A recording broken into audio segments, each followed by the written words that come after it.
There's Joe.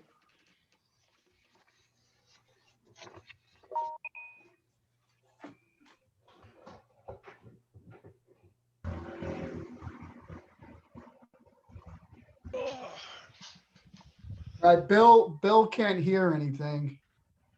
How do you know? He sent me a text. So tell him to get out of the meeting, come back in, see if that works. Oh, he said he just got it. All right, Bill, where is he? So Bill, unmute yourself and put your video on. Talk, Bill. Hello, can you hear me? Yeah, Yes, we can hear. Can you hear us? Yeah, I can hear you loud and clear. Okay. It just says start video and I got a line through it. So, Well, That click means on it it. has you gotta There you turned go. off. Click on- oh, there I am. We need to go back to regular meetings in the municipal building for June. Okay. I I'm think in. that's up to the governor, I believe. Yeah. Okay, Ray, we got everybody for you. Are we good? We're Okay. good. The May meeting of the Greenwich Township Land Use Board is called to order. This is the regular meeting of the Land Use Board of the Township of Greenwich. Adequate notice of this meeting has been given in accordance with the Open Public Meetings Act, and that a notice was published in the Express Times and Star Ledger newspaper.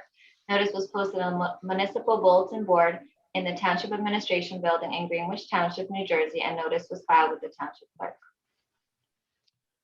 Roll call. Paul Beam, Class 1. Here. Joseph Chicello, Class 2. Here. Frank Marchetta, Class 3. Here, Chairman Ray Buckwalter, Class 4. Here. Bruce Williams, Class 4.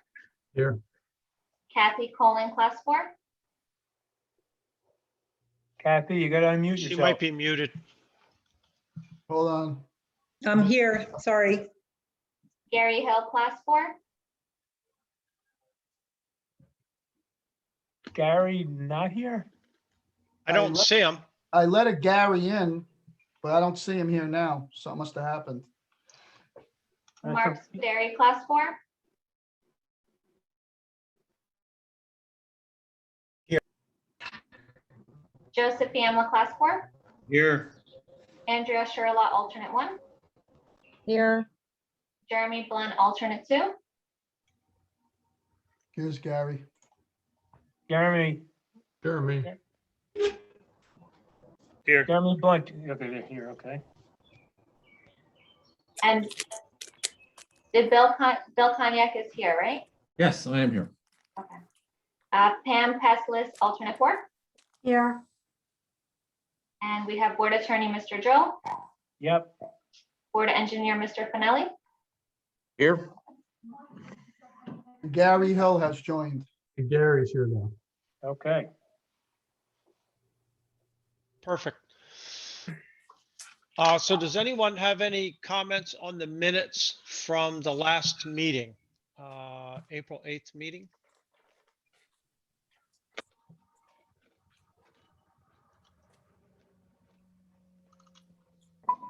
There was one thing that I noticed. First, Susanna, I think when you're issuing the minutes, I guess it's a matter of preference, but I don't know that you need to include the whole virtual meeting rules and procedures in the minutes. Okay, you want me to take that out going forward? I would say we probably don't need that because I think it's posted on the website. It doesn't change and we haven't had any comments on them. So I don't think they need to be in the minutes unless Right, anybody. and it doesn't get read into the record at the meeting, right? Correct. No.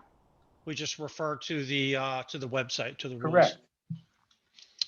On the management of escrows, in one spot it said, we talked about how we would handle payment should a meeting be canceled. And it was suggested that the chairman and the vice chairman and town and the liaison and the board secretary would review and release payments.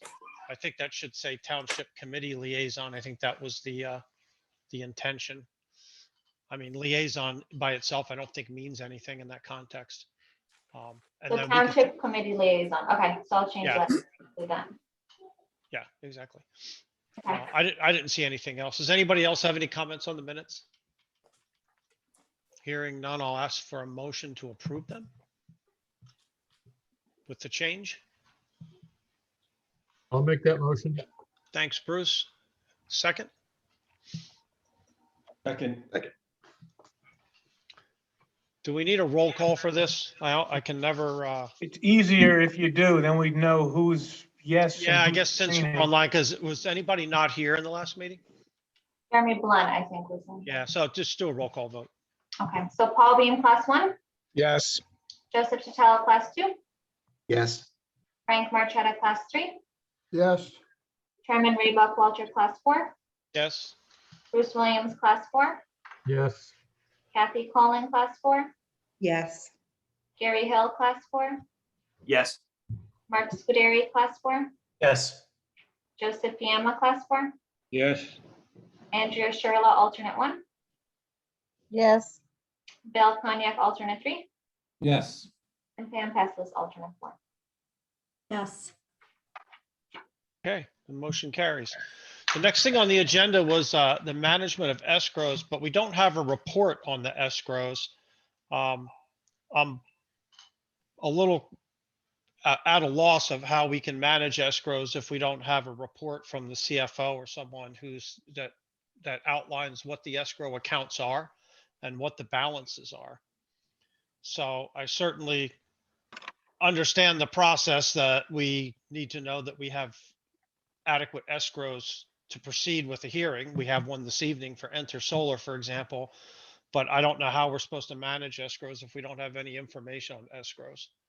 We did see a bunch of invoices that were vouchers actually that were shared from Mike Finelli's office and from John Drill's office.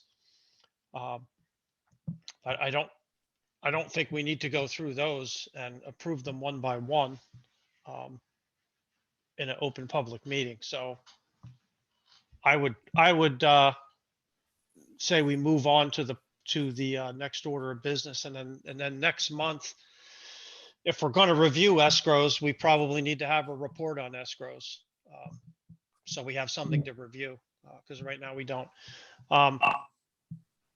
Any comments? And somebody have a comment? I heard something. I do have a comment. I still don't understand why we're doing this. Well, we had issues, historically, we've had issues with the escrow accounts. And so Lisa Bird started out well-intentioned trying to come up with a process to solve the escrow issue. And I understand why we would review escrows because we can't proceed with the hearing unless we know there's money in the till to pay our professionals. So that makes sense to me. Reviewing all of the individual bills that may or may not have to do with the hearing is another matter. And I'm not sure that's something that we should be doing in an open meeting, but I'll table that for another time to have a conversation because I mean, I think we could end up spending 20 minutes in every meeting reviewing bills. And if someone questions a bill, then the professionals have to explain the bill. And that's pretty onerous and time consuming. And there may actually be things in the bill, in those invoices that, you know, shouldn't be discussed in open public meeting, quite frankly. I don't know, but I can imagine that could happen from time to time. So I think the escrow makes sense. It should take 5 minutes. It should be a report that says, here's the escrow accounts and here's the balances. And then our professionals can advise if those are adequate to proceed because they'll know what they anticipate invoicing those accounts on going forward. They'll have some idea. And that should take 2 minutes, I would think, if we all have that in front of us. Case in point, do we know if we have escrow in the Enter Solar account? Do we know if that account has been funded? Well, the account was originally funded. Where it stands now is another question. So no, And payment was submitted. but- I mean, it's no different than, to be honest, how we've somewhat operated for a long time now. And we've tried to do our own policing of these escrows. When I say we, the professionals and the board secretaries and the clerk to a degree. So, I mean, I think in the Intersolar case, it's a new application. We haven't done a lot of work. Their original escrow was paid. I mean, I don't see why, I mean, we should proceed tonight with this application. Mike, I agree with you. I don't think we have enough information to not proceed with Enter Solar, but it would be nice if we had enough information to know that we can proceed with it. Well, no argument, Ray. Township. I'd like to say I agree 150% with what Ray said. To manage something, you need to see where you stand. But the other point that Ray made is an unbelievably strong point, which is there's an appeal mechanism in the municipal land use law set up. If an applicant thinks that one of the board professionals has charged too much, there's a procedure that they follow.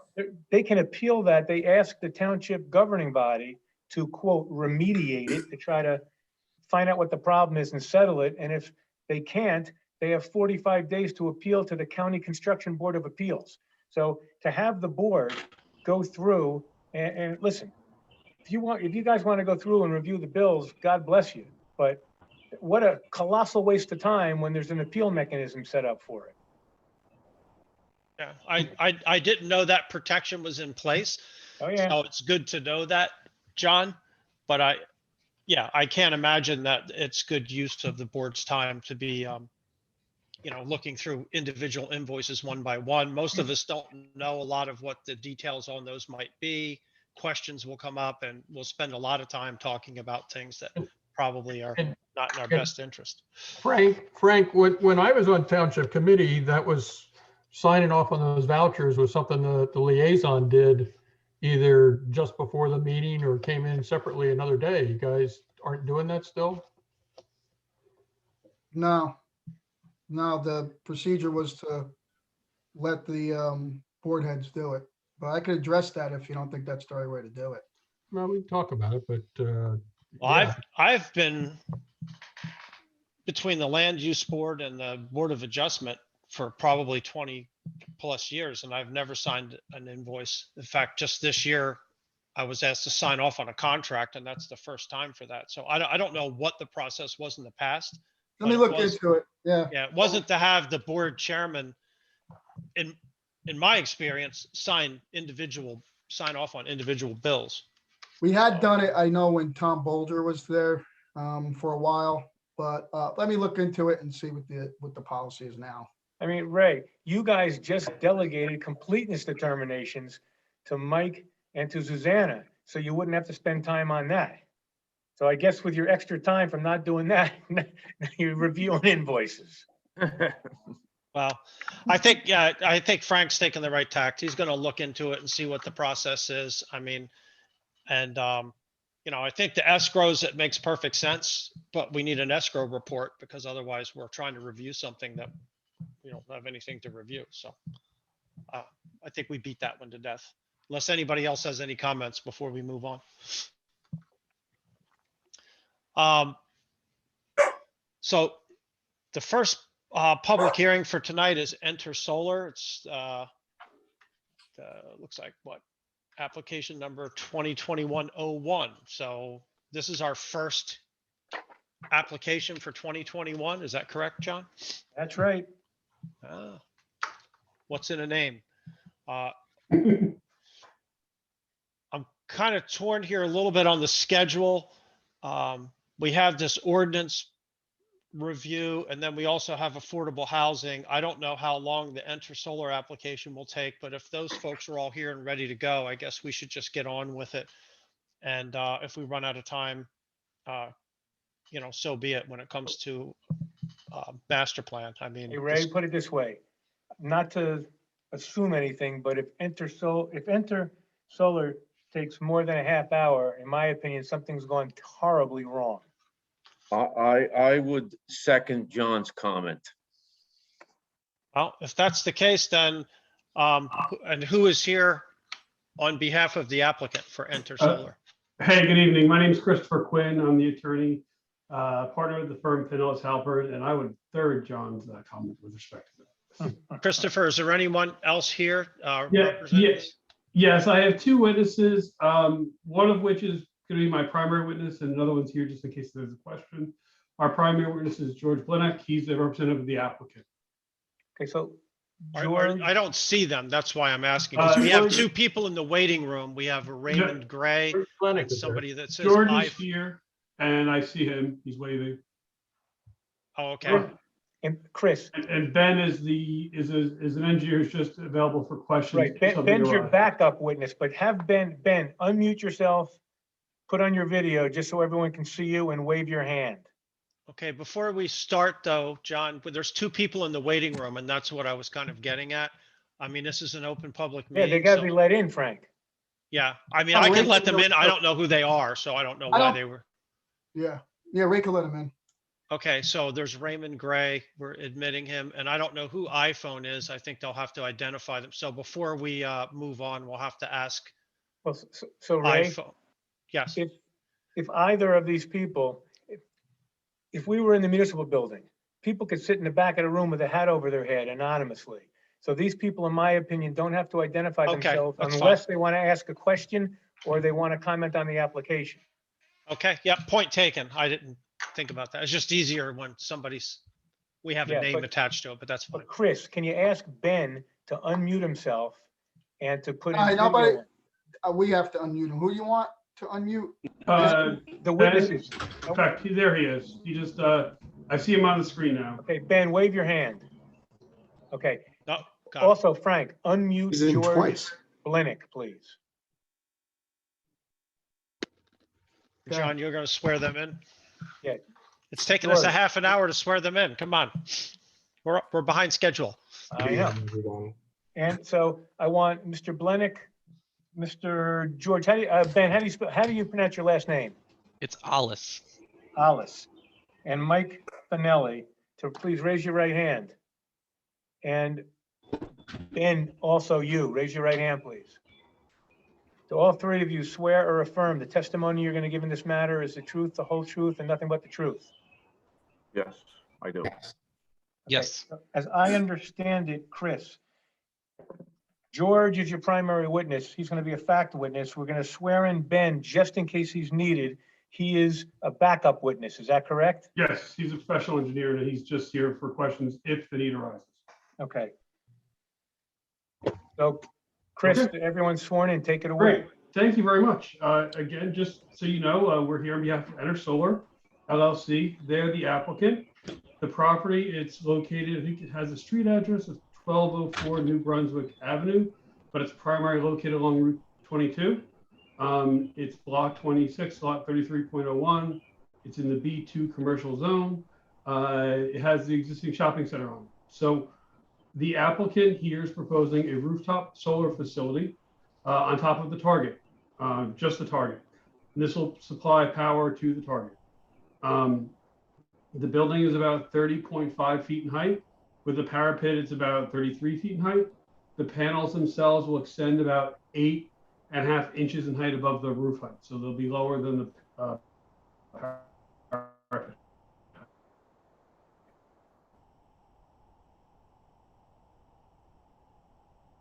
Installation. There's additionally some small control panel equipment at the ground level, which is located next to the electrical room in the back of the building. The use is permitted under your ordinance. We are seeking minor site plan approval here. Just an idea that there's no variances required here. It's the building itself is located several hundred feet away from any property line. I think the nearest property line is in the back, which is just over 300 feet from this building and our installation. So it's a pretty minimal, minor project from a planning perspective, but one that I think certainly offers benefits of solar to the area. So with that being said, if there's no questions for me, I can start with our first witness, who's our Can I representative. just make a suggestion to our chairman that we just have the board from the get-go, go to page 3 of Mike Finelli's report, item 3, where Mike says the board should determine if a variance would be necessary to permit solar panels being mounted on a flat roof, because the store does face the street, but the flat roof faces the sky. So I'm just going to give a legal opinion that panels do not, in my opinion, panels do not face the street as they're mounted on a flat roof and they can't be seen from the street. Therefore, the the board should determine that no variance is necessary because these panels are not facing a public street. So that's my opinion, and I would hope that the board would, one way or the other, make that determination right now before the case starts, so he knows where he's going. Yeah, that's fine, John. There was an email exchange. I think you might have been copied with Kendra. And Mike actually asked our planner to weigh in on that. And she Right, but- also weighed right. in and agreed that this doesn't violate the current ordinance. She didn't go into a lot of detail on why, quite frankly, but it's 400 or 600 feet from the street. It faces the sky. It doesn't face the street. It's not visible from the street. So our planner also concurred that this doesn't, Right, but it's not street facing. could someone make a motion one way or the other? I'll make a motion that, that this doesn't require a variance because they're not actually, the panels are not actually facing the street. And they cannot be seen from the street either, correct? From the street. And just as a side, didn't we make this same determination for Home Depot? Yes, you did. I think we did, but I'm not sure if we gave them a variance or not. And I know we changed the rules for residential properties, but I presume commercial properties still have the prohibition. Yes. Commercial That's correct, still- Ray. Commercial still has the prohibition. Which again, and you can read my comment. I didn't. Mike, hold up. There's a motion that's been made. I'll I need a second. Bruce's motion. I'll second Bruce's motion. Thanks. That was Mark, I guess. You sound like SpongeBob there, Mark, but we'll take it. And That was Jeremy. oh, Jeremy, I'm sorry. I sound like SpongeBob. Yeah. You sound like Mark imitating SpongeBob. Okay, so we need a roll call. Yes. Susanna, roll call. Susanna's mute her. Susanna's muted. Yep, she's unmuting now. Thank you. Can you guys make me a host because I muted myself last? Yeah, sure. Paul Beam, Yes. Joseph Titello, Yes. Frank Marchetta, Yes, Ray Buckwalter, Yes. Bruce Williams, Yes. Kathy Colin, Yes. Gary Hill, Yes. Mark Scuderi, Yes. and Joseph Biamo. Yes. Motion carries. Well, thank Thanks, you for everybody. that. So I guess with that being said, I'll start with our representative. Okay, George, can you just state your name and spell your last name for the record, please? Yes. Hi, good evening, everybody. I'm George Blinick. My last name is spelled Blinik. Thank you. George, can you give your business address, please? And Yes. by whom you're employed? Yes, I work as a junior project and development engineer for the commercial solar developer Enter Solar. Our commercial address is 805 3rd Avenue, New York, New York, 10022. And as that position, are you responsible for this project? Yes, Okay. So you're familiar with the subject property, what's around it, the target building, and the plans that were submitted as part of this application? yes, Okay. Again, I'm presenting Mr. Blinick as a factual witness tonight, so I will just, first of all, ask if he can have the ability to share his screen so that I can just reference the plans that we submitted, if that's okay. Can someone give him the ability to share? You should be able to share now. Okay. Right. So George, I want you to share the plan, and I want you to just kind of just to start off describing the building, but also, you know, the property in question. I think maybe pull up sheet G100, which shows the aerial map of the property, just to give the board kind of a background as to what we're doing here. So can you go to sheet G100? yeah. So And these are the plans that were submitted as part of the application, correct? this is correct. Okay, so I gave an introduction to describe, I guess, the project here, but I guess, and I know the board has heard an application that was similar that's just up the road. In fact, it was the same firm that prepared the plans as this one.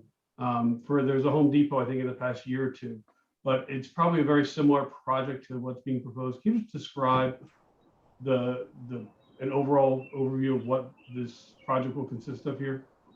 Yeah, sure. So we at Enter Solar are proposing to build an 892.5 kilowatt DC system on behalf of the Target Corporation located at this property. The utility on premise is Jersey Central Power and Light. The system that we're proposing is going to be interconnected with JCP&L's local circuit. The method of interconnection will result in a net metered facility, which essentially means that over the course of the entire year, whatever gets produced by the PV will offset what is consumed by the building. There may be some instances where the solar is producing more than the building is consuming, in which case that would be exported back to the grid. However, in some cases, there may be times when the solar is producing less than what the building is consuming, in which case the building will be drawing power directly from JCP&L. Over the course of an entire year, we expect this system to offset approximately 86% of the building's consumption. However, that value may change up or down depending on weather conditions that the area experiences throughout the year. And by the way, you said PV. Does that stand for photovoltaic? Yes, that's correct. Now, we're looking at a aerial map of the site. I guess in the front of it is the parking lot. Behind it is open kind of farm space, open area. The other buildings are to either side. The other commercial tenants to either side of this building, correct? That's correct, yes. And as well, it looks like I think it's 78. This is right near the end, exit off 78 into 22, correct? That's correct. Okay. Now I'm going to ask for you, can you go into a little more detail as to this actual, like the physical aspect of this facility? Can you describe, I guess, the panels, how they fit on the roof? I guess what's shown on this aerial map is, has the panels overlaid on that? Is that correct? Yes, that's correct. So if we zoom in a little bit further, you can see sort of a tighter layout of the way that the panels will be situated on this roof. While this is a mock-up, this will be very, very similar to what actually gets built on top of the roof. As was mentioned previously in this discussion, the building itself is 30.5 feet tall with a 2.5 foot parapet wall.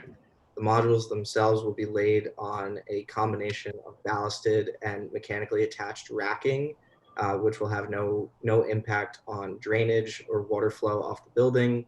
The racking itself will result in the panels being angled slightly with a total height off the building of 8.5 inches. The spacing between the panels, between the rows of panels, so this spacing in this direction will be approximately 10 inches with thermal breaks within rows to allow for heat dissipation. And then also there will be specific breaks that are 10 feet wide, approximately every 150 feet per fire code, in order to allow pathways to allow firemen access to the roof if necessary. And again, the panels themselves and the installation is located in the center of the roof. It's not located right up against the edge of the roof, correct? Correct. And that gives access for any emergency services that may ever need to come up and access the rooftop. Yes, that's correct. Can you go to, I guess, G200, which gives a little more detail of the plan itself? Yes. And it also shows I think it shows an elevation detail of the panels. Yes. So this is a bit of detail on the array here. If you have the plans in front of you, there are notes at the bottom that indicate what the different letters mean. HVAC units, drains, things along those lines. And then this racking detail shows how the racking will actually be laid out on the roof. Okay, and there's a number of HVAC units on the roof already? Correct. Correct? That's correct, yes. And we have something else beyond the panels. We have inverters that are going to be located on the roof. Can you point to those, please, on the plan? Yes, the inverters are located here. Okay. And how high will they be? The inverters will be no higher than 7 feet. Then what? 7 feet. Okay, and that's still smaller than the HVAC, correct? Correct. Now we're not screening the inverters, correct? That is correct. We are not screening the inverters. Again, it probably would draw more attention to it than anything else, but again, with the visibility and its location on the rooftop, we don't really see it having any visual impact at all. Correct. And also screening around solar is just asking for shadowing effect, which makes these potentially less effective and efficient. Yeah, screening the solar panels would reduce overall production over the course of a year due to shadow effects. Can you describe, I guess, I guess next, just to give an idea about the elevation details, can you go to sheet G201? I mean, I just want to get an idea just so the board can see there's really going to be minimal visual impact of any kind of aspect of this.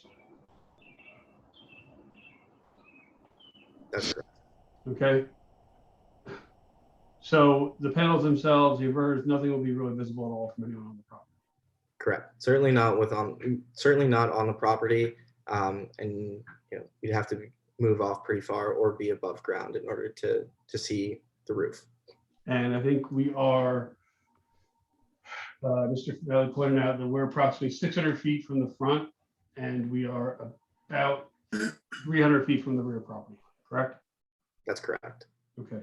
Now I'm going to ask you to go to the detail that describes the ground equipment, because there is a little bit of electrical equipment that goes onto the ground here.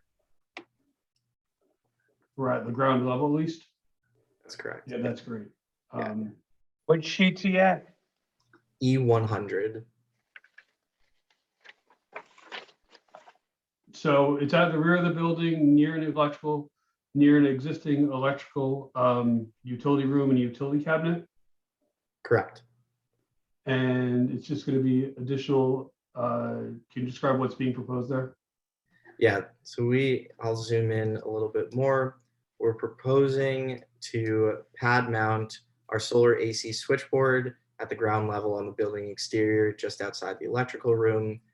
There will be a relay control panel that's also mounted on the building exterior on the wall. The purpose of the relay control panel is to communicate with the utility in order to serve as a protective element against overcurrent or overvoltage or undervoltage or undercurrent in the system with the utility. We're proposing to run conduit from the solar switchboard across the wall and then into the electrical room. The location of this in terms of proximity to the electrical room is in order to minimize the total amount of wire and conduit that needs to be run on the exterior of the building. Yeah. But again, it's really not going to be any further out than the existing utility cabinet that's there already. Correct. Yes. And there's some concrete and there's working space that's there. It's already paved already there. Correct. But that's just the working space that's shown as well. And again, we're still talking about, this is in the rear of the building and about 300 feet or so from the back property line. That's correct. No other ground improvements being proposed? That's correct. We're not changing any kind of parking from any prior approvals? That's correct. No change of circulation or fire truck access or anything like that? That's correct. No change. Okay, so no, the fire lane's there, but this doesn't interfere at all with fire lane. What about, can you describe any kind of maintenance and service the system obtains and how often that's performed? Yeah, so generally speaking, Solar will enter into a service contract with a third-party O&M provider. Frequently, it's our partner company called Max Solar. That's not always the case. Usually the service contracts get finalized later on in the process. However, generally speaking, there will be O&M maintenance, an O&M maintenance team that will come out once a year just to perform some regular maintenance and checks, make sure that all the jumpers and connections between the panels and the equipment are, you know, kosher and connected well. That's primarily it. Okay, I think that's all the questions I had, Mr. Blinick. We can either go through Mr. Finelli's review letter or answer questions the board may have. Again, I think this is a fairly innocuous project and one that I think is also a benefit to the community by offloading power that's being generated right now by the target. Does anybody Chris, let me put it this way.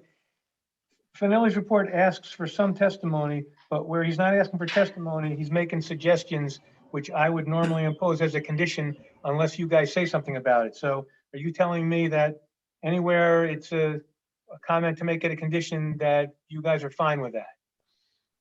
Yes, I mean, I think the one change to the plans is just to add the block and lot onto it. I think the other requirements that we meet all code requirements, we secure planning board approval, which we have secured. I think everything else is asking for testimony. No, item 6, comments from Fire Chief Messi should be secured. In other words, I would make that a condition that you have to have satisfactory write-off from him, or if he wants any changes, you'd have to make changes. Yep. The only thing is that done as part of your application review process, or is that something we should secure separately? And I just want to sometimes do that as a matter of course. All right, you secure that separately. Okay. Does anybody from the board have any questions for this witness? I do, Gary Hill. Yep, go ahead, Gary. With regards to, I know all the other stuff is going to be in the conduit, obviously going to the panel.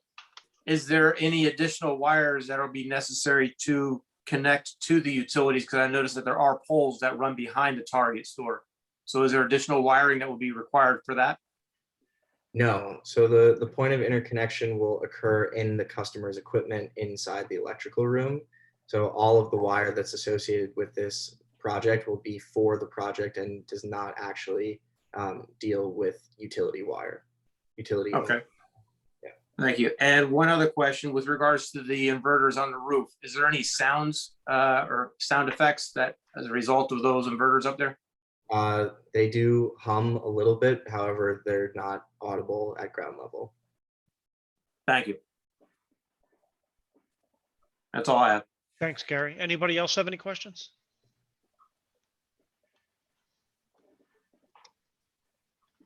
Okay, Mr. Quinn, I guess you can proceed.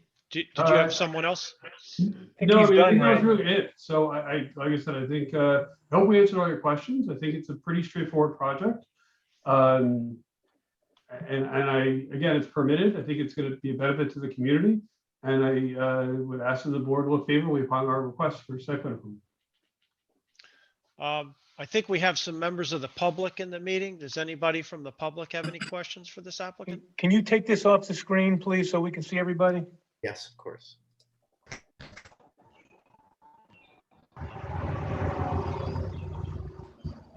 Frank, are the folks that are from the public in this meeting, are they muted intentionally or are they muted by us?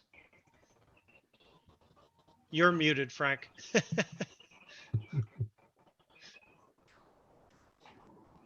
You hear me? Yes. Yeah, they're muted by us. Maybe you just want to unmute everybody. So if anybody from the public has a question for the applicant before we proceed.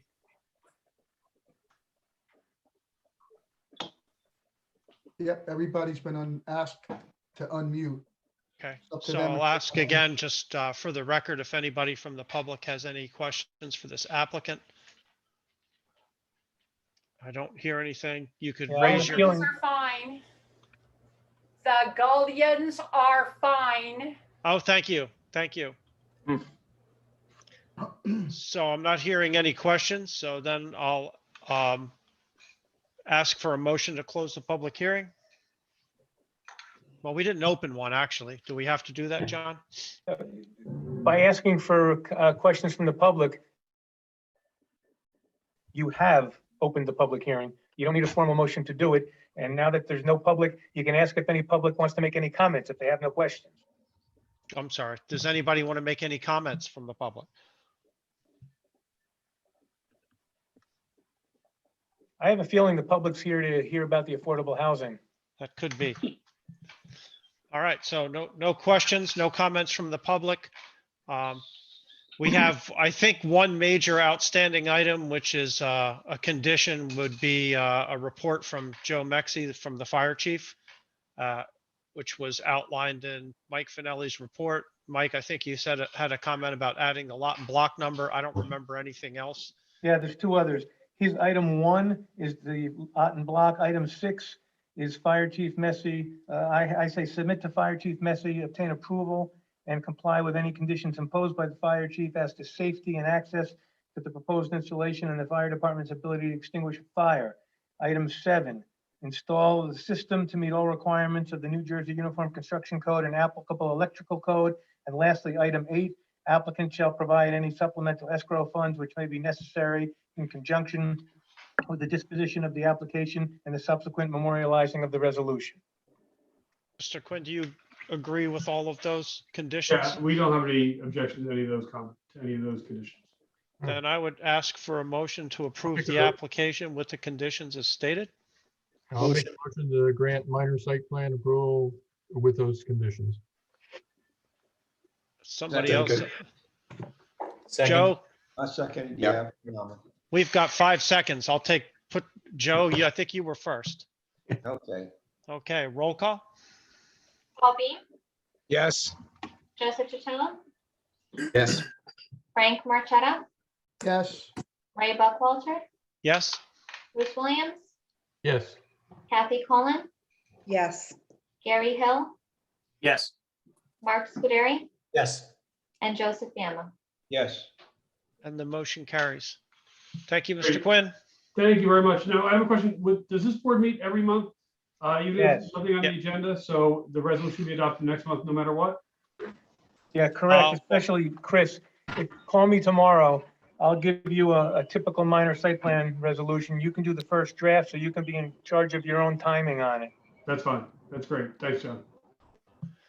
Okay, No thank you, matter- everyone. Have a great night. No matter what is a big question, but I think Of course, there are some boards that, you know, I remember having a board tell me once, like, can we just drive by and yell approved? Because they just think there's as many applications in front of it. So, and I did hear you say this was the first one of Yeah, 2021, so I just wanted to. there should be no issue, but yeah, Obviously, obviously. you never know. Okay, Okay, thank you so much. Have a great thank weekend. you. Take care. One. All right, the next agenda item is the ordinance amendment, ordinance prohibiting cannabis businesses 103/2020. Maybe, John could explain it. Yeah, I was Ray, thinking, I was thinking Paul Paul Beam might have some insight too, or Frank, you might have some insight Yeah, also. but before you get to that, the board has to know what is it doing? Right, it says ordinance amendment. Ordinance, this has been referred to the board. So technically the agenda item should have said ordinance referral for master plan consistency review. And so the board's job is very narrow. Yep. It doesn't weigh in on whether this is a good idea or a bad idea. The issue is this inconsistent with the master plan or not inconsistent with the master plan? Quite frankly, if you look at the master plan, there's nothing about cannabis one way or the other. So it's up to the board, but again, we don't have the planner here, but I spoke with her about it. If there's nothing in the master plan one way or the other, I don't see how you could say it's inconsistent with the master plan. On the other hand, you couldn't say it's consistent with the master plan. I think the correct finding would be it's not inconsistent with the master plan, and that's what the MLUL is asking that you review for. So with that, thank you, John. With that explanation, I thought Frank and Paul might have some insight into the township committee's thoughts on this. Yeah, so, But if it's simply consistency, then I agree with John. We don't have to go too far into it. It's I mean- simply consistency. If the Yeah, date on yeah. this would lead me to believe that it's already been decided, but I guess, did you guys table this and then refer it to the land use board? Is that what happened? Ray, by law, it gets introduced at a first reading before they can hold the hearing. It has to get referred to the planning board for a consistency review. Ray's just referring to the dates on the last Yeah, the page. dates on it look like it would have already been entered for a second reading. Put it this way, it's being reintroduced because quite frankly, it should have been referred here for a consistency review, but it wasn't. So it's been reintroduced. This is the consistency review, and now it has to have a new public hearing. So so no final decision's been made. It hasn't had a second reading. So I'll make a motion that ordinance 103-2020 be deemed not inconsistent with the master plan. Not to cut things short, but Do we have a second? I'll second it. Did anybody want to discuss it? I don't hear a lot of chatter on this one, so we have a Well, second. We have a, I'll weigh in 1 second, and I'm going to take the same position I did at the township council meeting. I think it's wrong for us to dictate Yeah, on the but farmer's Paul, side. This is that not he the can't grow forum. crops. This is not the forum for that, though. Paul. I mean, Well, this is well, just we're a supposed to consistency promote review. farm. It's a, But our master plan promotes farming, and we're now dictating to farmers that they can't farm certain crops. That's all I'm saying. let me just give the background to everybody and why. So the League of Municipalities is recommending this, according to Mike Lavery. So there's a law that was passed by the state to allow cannabis distribution and farming. If you don't put something in place and you have issues, you have to wait 5 years in order to restrict it in your town, if you don't do it now. I think there was a time frame we had to do Yeah, it. it's by August, Frank. There's a date in August. Yeah. Frank, if I may, Yeah, the statute says that you can always go back and permit various aspects of cannabis. There's growing it, there's processing it, there's packaging it, there's distributing it, and there's selling it. But what Frank is saying is correct. The League of Municipalities, because the administrative rules have not been adopted yet, and municipalities don't know exactly what the rules are going to be if they allow it, the League of Municipalities recommended that everyone prohibit everything. The only thing you're not allowed to prohibit is if somebody orders it or buys it somewhere, it can be delivered in the township.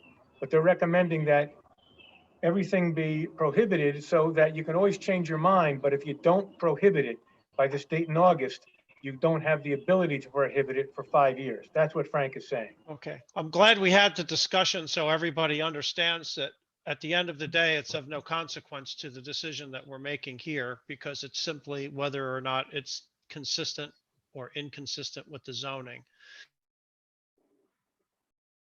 Right. So just, I think everyone gets that. We're not here to debate the pros and cons of whether or not any of this should be restricted in Greenwich Township. We're here to decide whether it's inconsistent with the current zoning. And since there's no mention of this whatsoever in the zoning, we can't say it's consistent. We can't say it's inconsistent. We can just say it's not inconsistent, which is a bit of wordplay, but I think that's the best we can do. For the record, Paul, I sort of agree with you. I think there's probably some debate to be had in the township committee, but I'm glad to know that any of this could be rescinded without, waiting 5 years if the town decides that they want to reverse any of this. So we have a motion and we have a second. Do we have any discussion about the issue of consistency? I have to admit, I was going to bring up the same point Paul did. There are 4 or 5 classes here, one of which is the agricultural one. It seems like we're saying that the set of 5 are not inconsistent with the master plan. But I'm thinking there's the difference between that first one, the agricultural one, and the other 4. Yeah, but again, Joe, if you look in the master plan, it promotes farming, but it doesn't say which crops. But this is saying which crop. This is specifying a crop. This is specifying that one crop can't be grown. Yeah. Okay, and in light of the fact that if you don't say that, if the township committee wanted to say it, they can't for 5 years. So you're suggesting that based on if this proceeds and passes, then a month later they could come back and the township committee could come back and reverse one of those 5. That's correct. If they don't do it by August, they can't reverse it the other way. If they prohibit it now, a month from now, 3 months from now, a year from now, 3 years from now, they could always reverse it. But if they don't prohibit it, they can't reverse that for 5 years. I Yeah, think, I I think it's, recommend, I'm sorry, Ray. no, that's okay, Frank. I think it's not inconsistent, Joe, but it would be the only thing that's prohibited.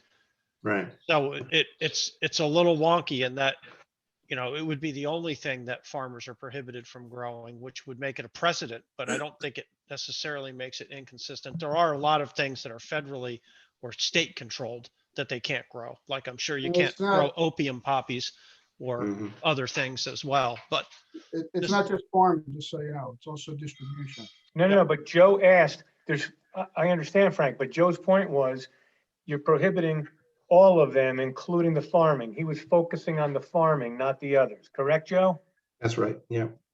Yeah, and I know we're not discussing whether or not we agreed or not, and that's up to everybody else to go do your education on it. But do look into it because I've read a lot of stuff about if you live close to these facilities, they're indoor facilities, a lot of them, and the exhaust that comes out if you live by it is not pleasant. So you may have a different opinion of it if you're the one living next to the greenhouse that's exhausting these Right. fumes. So just an I FYI.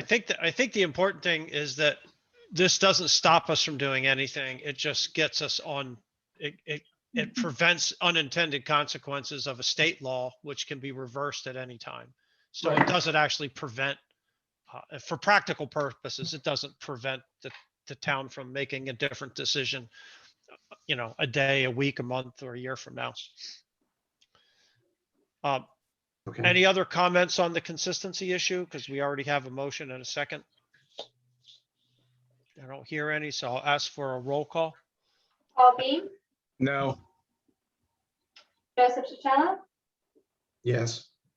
Frank Marchetta, Yes, Ray Buckwalter, Yes. Bruce Williams, Yes. Kathy Cullen, Yes. Gary Hill, Yes. Mark Scuderi, Yes. and Joseph Biema. Yes. Motion carries. Wow, and it's only 8:30 and we have time to do some work on the master plan. Ray, here's where I make a suggestion. You do the affordable housing first and the master plan last.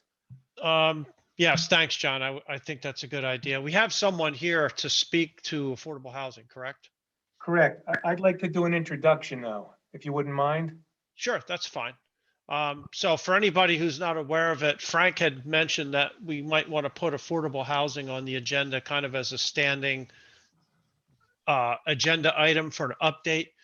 I'm sure, I know I've had a couple of phone calls. I'm sure Frank and other people may have had some questions because now that there's activity on the Dumont site, people are curious to know what's going on there. There's been a little bit of press about that. So the idea would be to just get the board up to date on what's happening since it's been we did preliminary site plan on Dumont. It's probably almost a year ago, right, John? That's correct. So we really haven't had any information since then, other than dribs or drabs from our professionals about what's going on with that project. So with that, John, I'll let you go ahead and Okay, and do your introduction. I'm going to take it right from what Ray said. The only people that have been updating you are the board professionals. It's like when you're a kid playing the game of telephone. So I decided that the best thing to do would be to get the information from the horse's mouth, so to speak. And so Jeffrey Long is the project manager for this project in Greenwich with Ingerman. And I've asked him to come on, give an update, answer any questions, and specifically, I asked him to prepare 3 exhibits, which he has. The first exhibit is the site plan that this board preliminarily approved, I guess last year. Affordable. Huh, Mike? And then second Yes. is have them explain, they've been out there doing soil testing, testing for rock and this and that. And I believe they're going to be wrapping up this week, but based on what they have found, what changes to the site plan they envision, and he's going to show an exhibit of that. And this is not a formal hearing. This is a concept hearing update. They're going to be filing a formal application, and you'll hear from Jeff when, but probably later on in the spring. And then I had asked him to mark up the proposed site plan they'll be bringing in with final, with red showing all the changes. So after he goes through the presentation, if you want something to take home to look at, we have that, and I can email these things to everybody tomorrow. And since this is at a public hearing, these will become public documents available to anyone who is interested, and Jeff agreed with all that. So with no further ado, Jeff, can you please introduce yourself to the board? I know you appeared before them at the preliminary site plan, but just refresh everyone's recollection. What do you do at Ingerman? Yada, yada, yada. Sure. John, and to the board, thanks for having me. I know it's been a while. We were actually here in 2019. It was literally 2 years ago. It was like June and July of 2019 that we're in front of the land use board talking about the preliminary site plan approval for Dumont Street. So it's been a good while since we've been here. I am the development principal for Ingerman.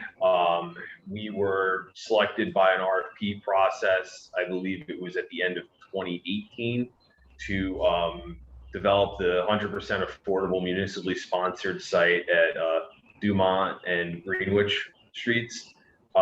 We've been working with the board professionals over that time period to develop a plan. We brought that plan for financing in 2019. We were not successful. We then went back in for financing at the state level in 2020, and we were successful, received an allocation of low-income housing tax credits in December of 2020.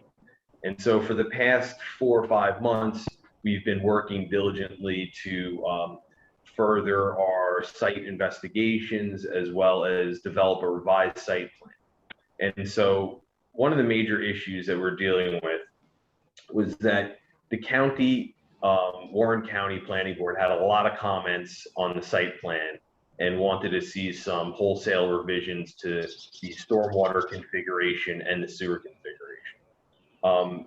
I'm going to share my screen at this point. Control. No. Oops. Sorry, just bear with me one more second here.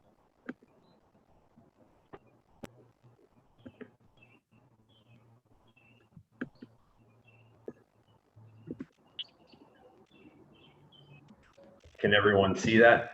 Yes. Yep. Okay. How about this? Is this better? Yep. Okay, so this, what you're seeing in front of you is the plan that was approved in 2019. Can everyone see my hand as a cursor here? Yes. Yes. Okay, so what I want to point out here, just to give everyone, to orient everyone, this is Dumont Road here. This is Greenwich Street. So this is the corner of Greenwich and Dumont. This 66 units were approved. There was one variance for the basin being located, I believe, in this front yard here. And when we went to the county, we were informed by the county that that did not meet their standards. They did not want a stormwater basin with a potential spillway into a county road. So they said, you got to come back and you have to redesign. You need to relook at everything. While we were doing that, we also were taking comments along the way about specifically concerns regarding impacts to the neighbors that are along the backside of the property.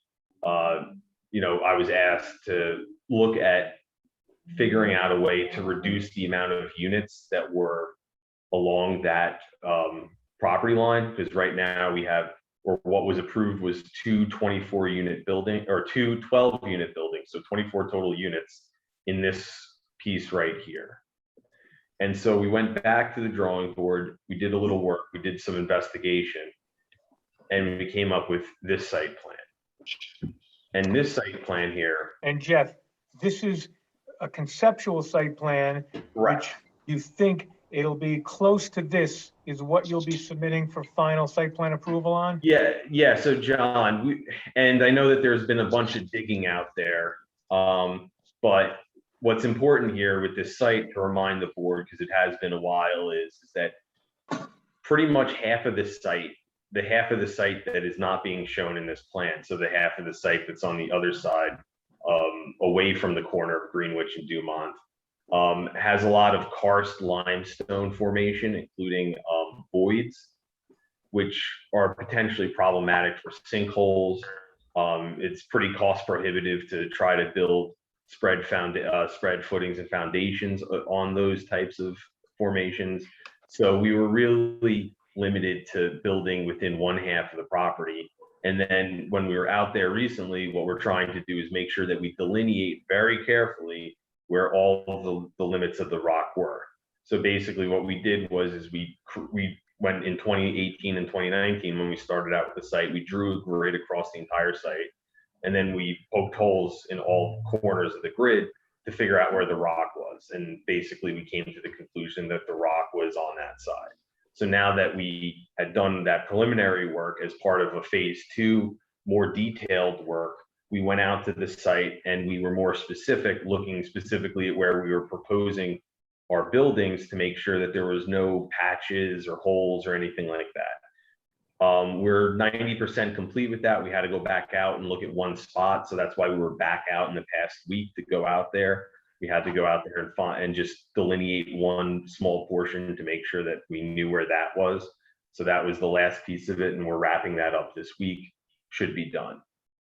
Just to give everyone an idea, what we were able to do was, when we got rid of the basin that was along Greenwich Street, we had a portion of the site which actually turned out to be not impacted by rock, buildable. And so we took buildings and units that were towards the north end of the site, closest to the back of the site, and we were able to move them into and towards the corner. We then reversed the buildings with the road, so that way the buildings were closer to Dumont Road, even though they're facing inward, but the backs of the buildings are closer to Dumont Road. So that was able to be more efficient use. Once again, pulling the entire site closer to Dumont, farther away from the property line.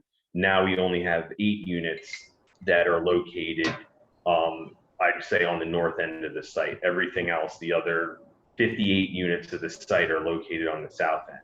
We're also able to move the community building farther away from where the north end of the site. So once again, the community building is pulled away. Parking was pulled farther away from the north end towards the south end. And so we were able to concentrate much of the development. We also were able to drop this site, drop the elevation of the site by 3 feet.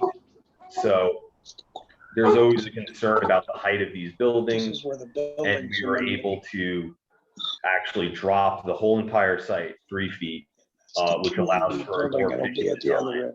Hold up 1 second. Can people mute themselves, because we hear people talking and we hear a dog barking? Jeff, hopefully it's not from your house. It is not. It's not. Everyone's asleep or doing other things around here, so it's pretty quiet on the front here. And so basically what we were able to do was try to, like I said, try to meet the county requirements, which was, one, to reimagine the stormwater. So we moved the stormwater over to Dumont Road. So it's, instead of it being 2 above ground basins in 2 locations, now we've concentrated in 1 underground detention basin with a pipe that enters into Dumont and goes into the existing stormwater system in Dumont. So we are farther away from the county road. And so I just want to put up this, and as John points out, for discussion purposes, we put together just a quick markup of the plan. So that way, for lay people, for the board, for council people, members of the public that want to understand what the difference is between 2019 and 2021, we just went through and made notations on the plan, so that way you can see exactly what the locations and what the items were that changed along the way. And so overall, we tried to be cognizant as we had these county redesigns to reincorporate. We tried to figure out ways to make the plan better, to lessen the impact upon the neighbors on the north end, try to utilize the most buildable parts of the site, try to minimize the impact into the karst and the karst formations. Only the community buildings in there, and at 2,500 feet and 1 story, it's just not a lot of weight that has to be carried. So overall, we were able to meet that important requirement. We also reduced impervious coverage because we were able to get rid of some of the paving to make a more efficient design, keep more green space. And, we're looking to incorporate a conservation easement and even potentially allowing for farming to continue on the other half of the site if the town council sees fit. So those are the general highlights. And the one other thing I want to show everyone, because we just, sorry, I'm going to share it one more time, but I want to find the correct picture. Jeff, whatever you're going to show, please email it to me. Yes. So I can include that in my email to the board members. Yes. So this is our artistic rendering for the site. The view that you're seeing here is the view from the boulevard entrance. So pretty much as you drive into the site off of Dumont, and the residential buildings are just to your left. This is the center court here. You have this is the buildings along Dumont. This is the one building along Greenwich Street. And these are the 2 buildings in the center. We developed a nice use of color and some stone to basically create a lot of architectural interest in terms of differentiation, so you don't have just one long plane of building along there. And this will be repeated. This color pattern will be repeated throughout the property. So they'll create a lot of architectural interest, and we think it'll turn out to be a pretty nice looking community when it's all said and done, especially landscaping that's mature, the farming vistas and things of that nature as well. So John, I'll send this as well. It's a little bit of a big file, so it might come in a share file to you. You can. And I'll send it out in a share file if it's too low. If it's over 20 megs, I'll send it out in a share file. If it's less than 20 megs, I'll send out the 3 site plans in one email, and I'll send out the elevation in a second email. Sure. So, once again, that's just kind of a little bit of a flavor of where we are. I think that we're probably looking to submit within, I'd say, a month. There's some discussions that we need to still have about sewer configuration and some other things that need to happen. But besides that, 90% of the grading, and we also want to run talk with the planner about the landscaping plan and just confirm that that's where we are. So we want to have that meeting. We want to have the meeting, talk about sewer and sewer configuration, and then after that, we'd be final with plans. We would be looking to submit in June. I mean, my hope would be is that if we could get it in front for July, that'd be great. If it's August, depending on what the board's availability is, we can work on that. So that would generally be the timeline that we're thinking of right now. Our construction, our hope to get in the ground would be first quarter of 2022. So that's generally our targeted schedule right now. And Jeff, you know that Kendra Lely is now the planner and not Beth McManus, correct? Yeah, John, we've been emailing with Kendra. Kendra had some personal issues, Right. Yep. So we were giving her space to deal with that. And in fact, she had emailed me this evening and said, hey, let's, I'm back in the saddle, let's meet up. And I said, that would be ideal. So. And then one thing you said, there was the one variance that was granted with the preliminary. You no longer need that variance at the time? That's correct. What we're bringing back is a variance-free plan. So it'll be a variance-free planning board application. We meet all RSIS standards for parking as well. The stormwater will meet the requirements. I believe you guys adopted the new code, and we'll be designing to that code.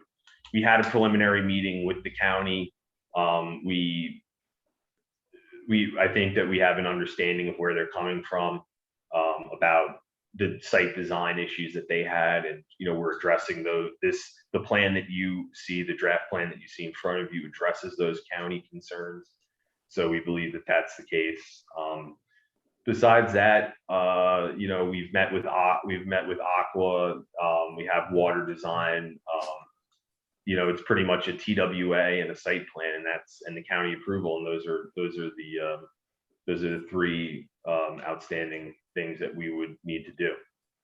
Okay, Ray, I don't have any other questions. I have a feeling that board members may have some questions, and I just want to preface it by saying, if I feel any of the questions, require attorney-client confidential information, we can hold that, and we could go into a closed session for that. I'm hoping, though, that answers to all the questions can be done in public. That's what my hope is.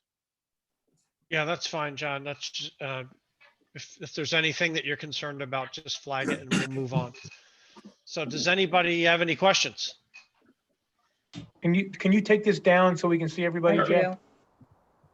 you. Yeah, Joe, Ray, I go have ahead. a That question. one. Who, me? Joe, yeah. Sorry. I actually have two questions. The first one is, why or how were you able to reduce the retention pond down from, it looked like there were two areas originally, down to one area that's roughly the size of one of those? It looks like half. So it's the size of the piping that's going underneath. They're much bigger pipes. And so we're just concentrating all the runoff into a larger system. So that's generally what it is. I'll put it to you this way.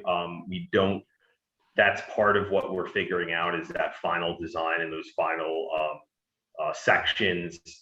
So I would, I know that's size to take all of it and to retain it and to enter into that system.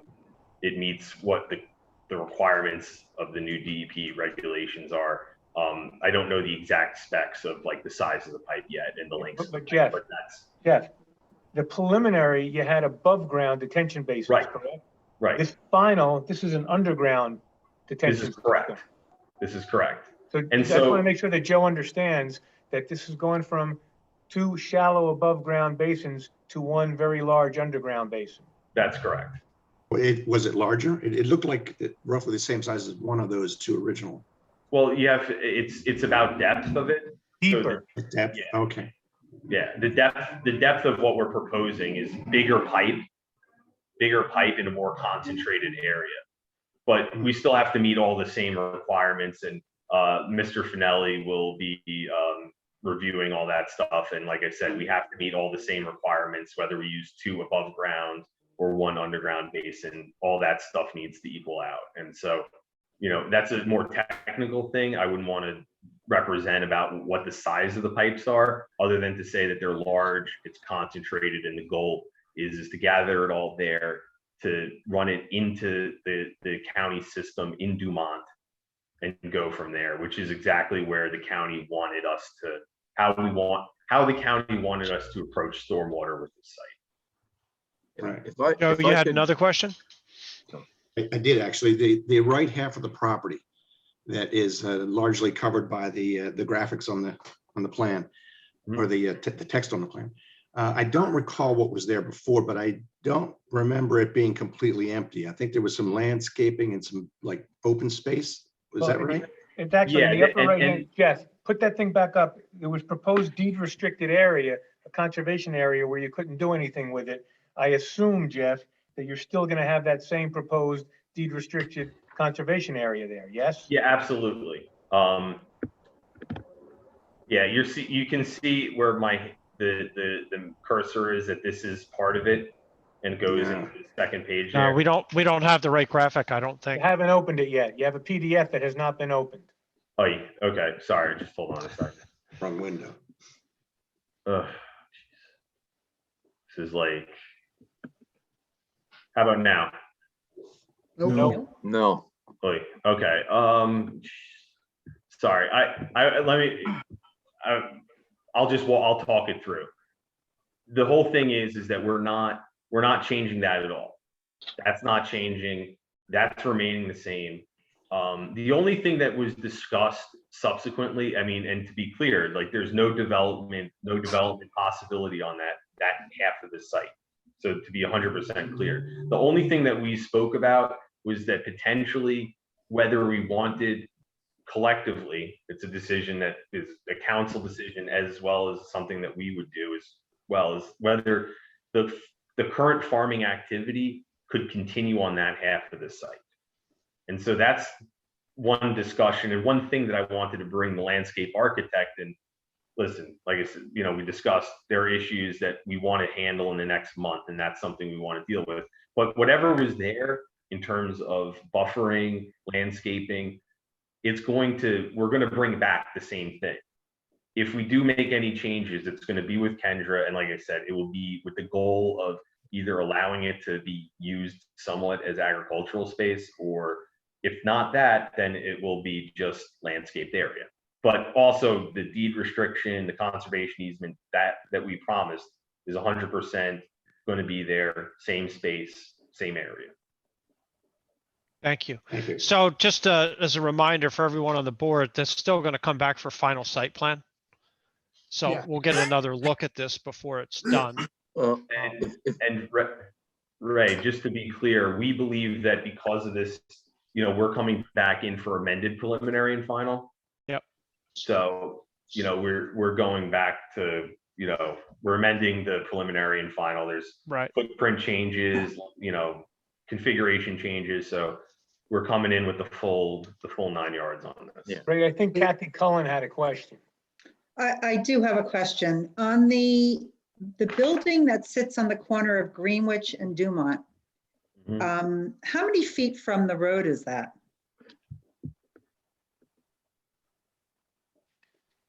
The corner, it is probably, I think at least 50 plus, it's 50 plus. So probably. There's a note on your plan. Right. That it's 52.9 feet from your property line. Correct. But she wants to know how many feet from the intersection. So it looks like, just eyeballing it up, you'd add another 20 or 25 feet. Yeah, I'm not, John, not the intersection. I'm trying to see how close it is to the neighbors in Chase that are on the road there. So it's just the distance from the building to the curb. Right, that's what I'm saying. Yeah. He's 52.9 feet to his property line, but it looks like there's another 20 or 25 feet to the curb. Yeah, that's correct. And on the back side by Wyndham Farms, what's the distance there? The building, so the line to the building one, which is the only building that's left over there, it's 127 feet from the property line to the back point of the building. The ordinance allows for the ordinance had 125-foot setback. Okay, and do you know how many homes border the building in the back there? Well, how many properties, not homes? How many properties? Yes, properties. There's 3 of them. Take a look at because there's one property that ends at a point, and then there's there's a property on either side of it. Right, but John, the property tax lot 5 is owned by the town and is open space. So then it's 3. It would be 2 then. Yeah, it's two home. Basically, it's 127 feet to the point of the Ferran house, which I believe is tax. I don't know what it is, 502, I think. So. Okay, and on the Greenwich Chase side of it, how many houses border the building across the street? I'm not sure because I don't have the parcel breakdown of that. Okay, thanks. Does anybody else have any questions? Yeah, John, I have a question. Oh, I'm sorry, go ahead. Go ahead, Bill. Yeah, can you comment on the building that's closest to the property? I think at one point wanted to make sure there weren't balconies or window configurations. Do you know much about the design yet? Yeah, I can speak to that. There are going to be 4 units on the back of that. So I think there are 4 units that have that back on that. So it's 4 in the front, 4 in the back. And there will be no balconies. There'll be no Juliet balconies or anything, just windows. So they'll just be 2-story, property, and just the windows along the back. Mhm. I do have another question if Andrea's done. Behind that building that borders Wyndham Farms, there's a berm. Right. Okay, how about on the side by Greenwich Chase? Is there any kind of No, buffer of any sort?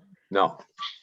I mean, the big question there is going to be on the side of Greenwich Chase is because it's a county road. I'm not sure how much, we have to make sure that there's going to be a lot of landscaping that goes in there. That's part of what we want to talk about with the board's planner and landscape architect. And then the question then is from the county perspective, in terms of what is safe and allowable along that strip. So, but that's something that we're working on currently in the next month. Jeff, you might want to touch on the sewer issue and how you're addressing that. Yeah, so one of the major issues that we had here is the debate between going with a gravity fed line and going with a force main sewer pump. And so when we got approval in 2019, we had the site designed in such a way that we would be able to gravity feed the sewer down Greenwich Street and connect in with the main, with the manhole that's right in the easement right on Greenwich Street. Where are you? So the county came back and said that they did not believe that there was adequate coverage of that pipe that we proposed in Greenwich Street as a gravity system. So what we went back and looked at is some different configurations, potentially going through lot 5, potentially some other potential configurations to keep it gravity. But one of the major things that came up in that discussion was that the site that we designed in 2019 had a lot of fill, about 8,000 to 10,000 cubic yards of fill that was required to get the site high enough to have a sewer main use gravity. So what we propose, or what we're looking to propose, is to put a pump station on the site, to have a force main that drives up Greenwich Street at a depth that would be acceptable to the county, that would then connect into a manhole in Greenwich Street, at which point we would be able to drop the entire site 3 feet from where it was in 2019. I should say drop the backside of the site 3 feet.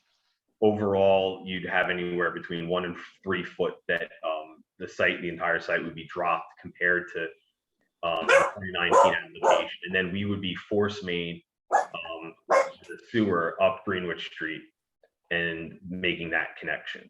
So that, we think, it's a cost.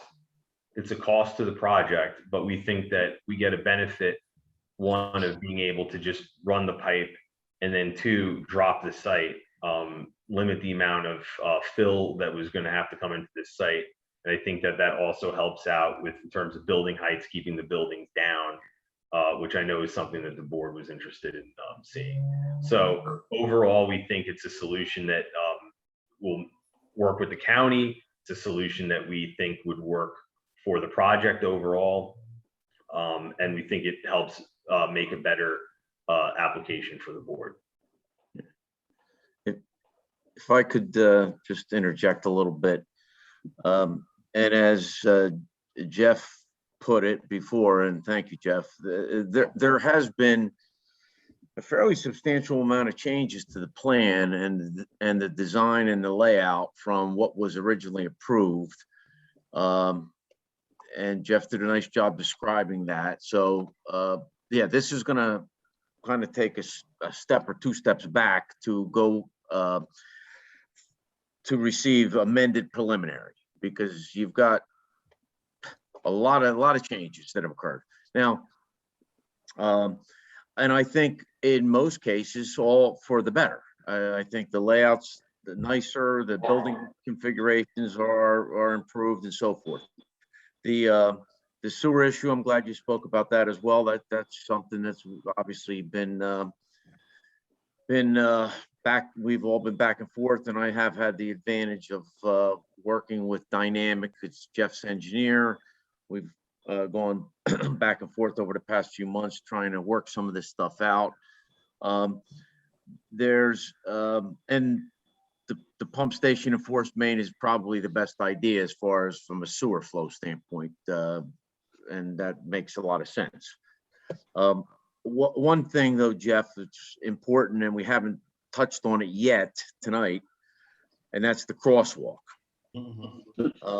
If you recall, and I'm speaking to the board members, when we approved this back in 2019, there was a requirement to work out a crosswalk to get across Greenwich Street, obviously, because you've got Home Depot and you've got ShopRite on the other side of the street. So there clearly will be bicyclists and walkers from this site going to Home Depot and ShopRite and so forth. So, Mike, but that one was supposed to be, I think there were like 3 options, and the township committee was supposed to pick one of them or something like that. well, maybe Jeff can give a quick summary. We had a meeting just a couple weeks ago with the county out at the site. It's an issue that's still being worked out, in my opinion. Yeah, Jeff, why don't you unmute yourself, Jeff? He needs help. Hey, Frank, Someone- Frank, let him unmute himself. Unmute Jeff. Yep. Oh, Hey, you just muted him. Okay, let's do it again. Here you go. Okay, sorry, there was a loud car going past my window. Yeah, so we had a meeting out at But Jeff, go back. What did the condition in the preliminary say? So it asked us to get a crosswalk at the corner of Dumont and Greenwich to connect with the sidewalk that exists on the other side of the road, on the Greenwich Street side, on I guess would be the west side of Greenwich Street. And so that was what the preferred option was. There were a few discussions about potentially going north through lot 5, trying to build along having a mid-block crossing as well. That was an option. And so we put it all on the table. And I think the council's preference when we went into the meeting with the county was to basically have that connection made across Greenwich Street to the sidewalk on the other side. And we were able to walk through the county and show them that it was an existing condition. I mean, their preference is that there would be no crosswalk, but the argument is that this is an existing condition. People walk across. That's where they cross. That's where they cross the street. And in fact, when we were out there, the county engineers saw people crossing the street right there, and like, well, yeah, Jeff, can you hold up for one more second? I want to read condition 13 from the resolution. It's entitled Sidewalk Options. It says the applicant shall request that the township committee select option 1, option 2, or option 3 as described above, and I'm not going to take the time to describe them, for the proposed improvements in lieu of providing a sidewalk along Greenwich Street. It is understood that Warren County approval will be required. Under all options, the applicant shall be responsible for installing at its own cost and expense the improvements on the property only. The township and/or county shall be responsible for improvements not located on the property. The final site plan submitted to the board as part of the final site plan review and approval process shall incorporate the sidewalk option chosen for implementation by the township committee. I just wanted to read that to give the board background what you're going to be presenting. Now continue with the discussions you had with the county, who has to approve it, in the township committee. Right. So we had members of the township committee, Mr. Finelli and our engineer and our traffic engineer to meet with Warren County, their planner, and their traffic or their county engineer. And we basically said to them that collectively we believe that the correct solution to the pedestrian issue that exists out there was to put in a crosswalk that went across Greenwich Street at the intersection of Dumont and Greenwich to connect with what is the west side of Sidewalk on Greenwich Street. As I was stating, it just so happened that during that time period, a bunch of teenagers, jetted across the street right in that general location, making the point that people are crossing the street all the time to get from the shopping to the residential area and back and forth. That's an existing condition that we're just trying to normalize and otherwise add some safety features to. There is pedestrian traffic out there, and you need to have some solution. You can't just say, well, that's not the ideal solution. You need to come up with something. So the county, of course, would not commit to approving it based on that alone, but they heard the argument. They heard our township council persons making a statement to that effect. They heard that township council and township engineer from Greenwich were behind it, and they saw it with their own eyes what the actual condition was there. So when we submit our site plan and we submit our amended county plan or new county approval or site plan, we will be including that crosswalk that connects our site or our corner of Greenwich and Dumont with the corner of Greenwich and Dumont on the west side, on the northwest corner. So that's where we landed with that. And like I said, the county has their own process. They heard it, they understand it, and we will be submitting the traffic counts and the pedestrian backup in our reports that'll help back this up and make the point to him. So that's kind of where we are with that. Mike Finelli, you want to add anything to that, or? No, I just, as much as we've spoken about all the other changes to the plan and so forth, that issue hadn't been raised, and I think there's, the county's gonna really look at this very closely. So I just wanted to update the board on where we stood with that, and where, of course, Jeff and Ingerman stands with that. No, just kind of update on the overall scenario. I mean, ultimately, they're required to include that on their final site plan to this land use board, but it's subject to county approval. If the county doesn't approve it, it doesn't get approved. No, I think Jeff is well aware of that. Yeah, okay. Yep. Can I make a point? Is this in lieu of the pathway that was projected in the back for the walker, Correct. for the students? That's correct. So you're gonna have all these kids now cross a crosswalk instead of they go to the elementary school. That's what the township committee wanted. Wait a minute, so they're walking backwards to go forward? Like they're That's crossing not this? the way I recall it. Yeah, me neither. Yeah. And actually, if I may, John, or bring up what I brought up this point back in the beginning, because there is no sidewalk on the northwest corner of Greenwich Street. So they're creating a crosswalk to a sidewalk that doesn't exist. There is no sidewalk that goes from Dumont down towards Home Depot. There is a sidewalk and a crosswalk already established on the southwest corner of that intersection that goes down towards Lowe's. Yeah, I'm looking at Google Earth, and the sidewalk runs all the way along Dumont, and then it looks like, it's hard to tell with trees, it looks like it continues along Dumont. It continues along Dumont, Ray, on the east side. Correct. There's nothing on the. There's nothing. There's nothing on the west side. I'll call it the Home Depot side. Correct. Correct. And the crosswalk, and the path that Pam was referring to was the agreement that we came to keep people from cutting through yards Right, of right. Wyndham Farm. So Well- it's two separate things we're talking about. Yeah, 'cause Yeah, I- it is two I- separate things. Yeah. there were, that is part of the three things that John mentioned, the three options. That was one of them, Gary. So that was considered. That was one of the three options.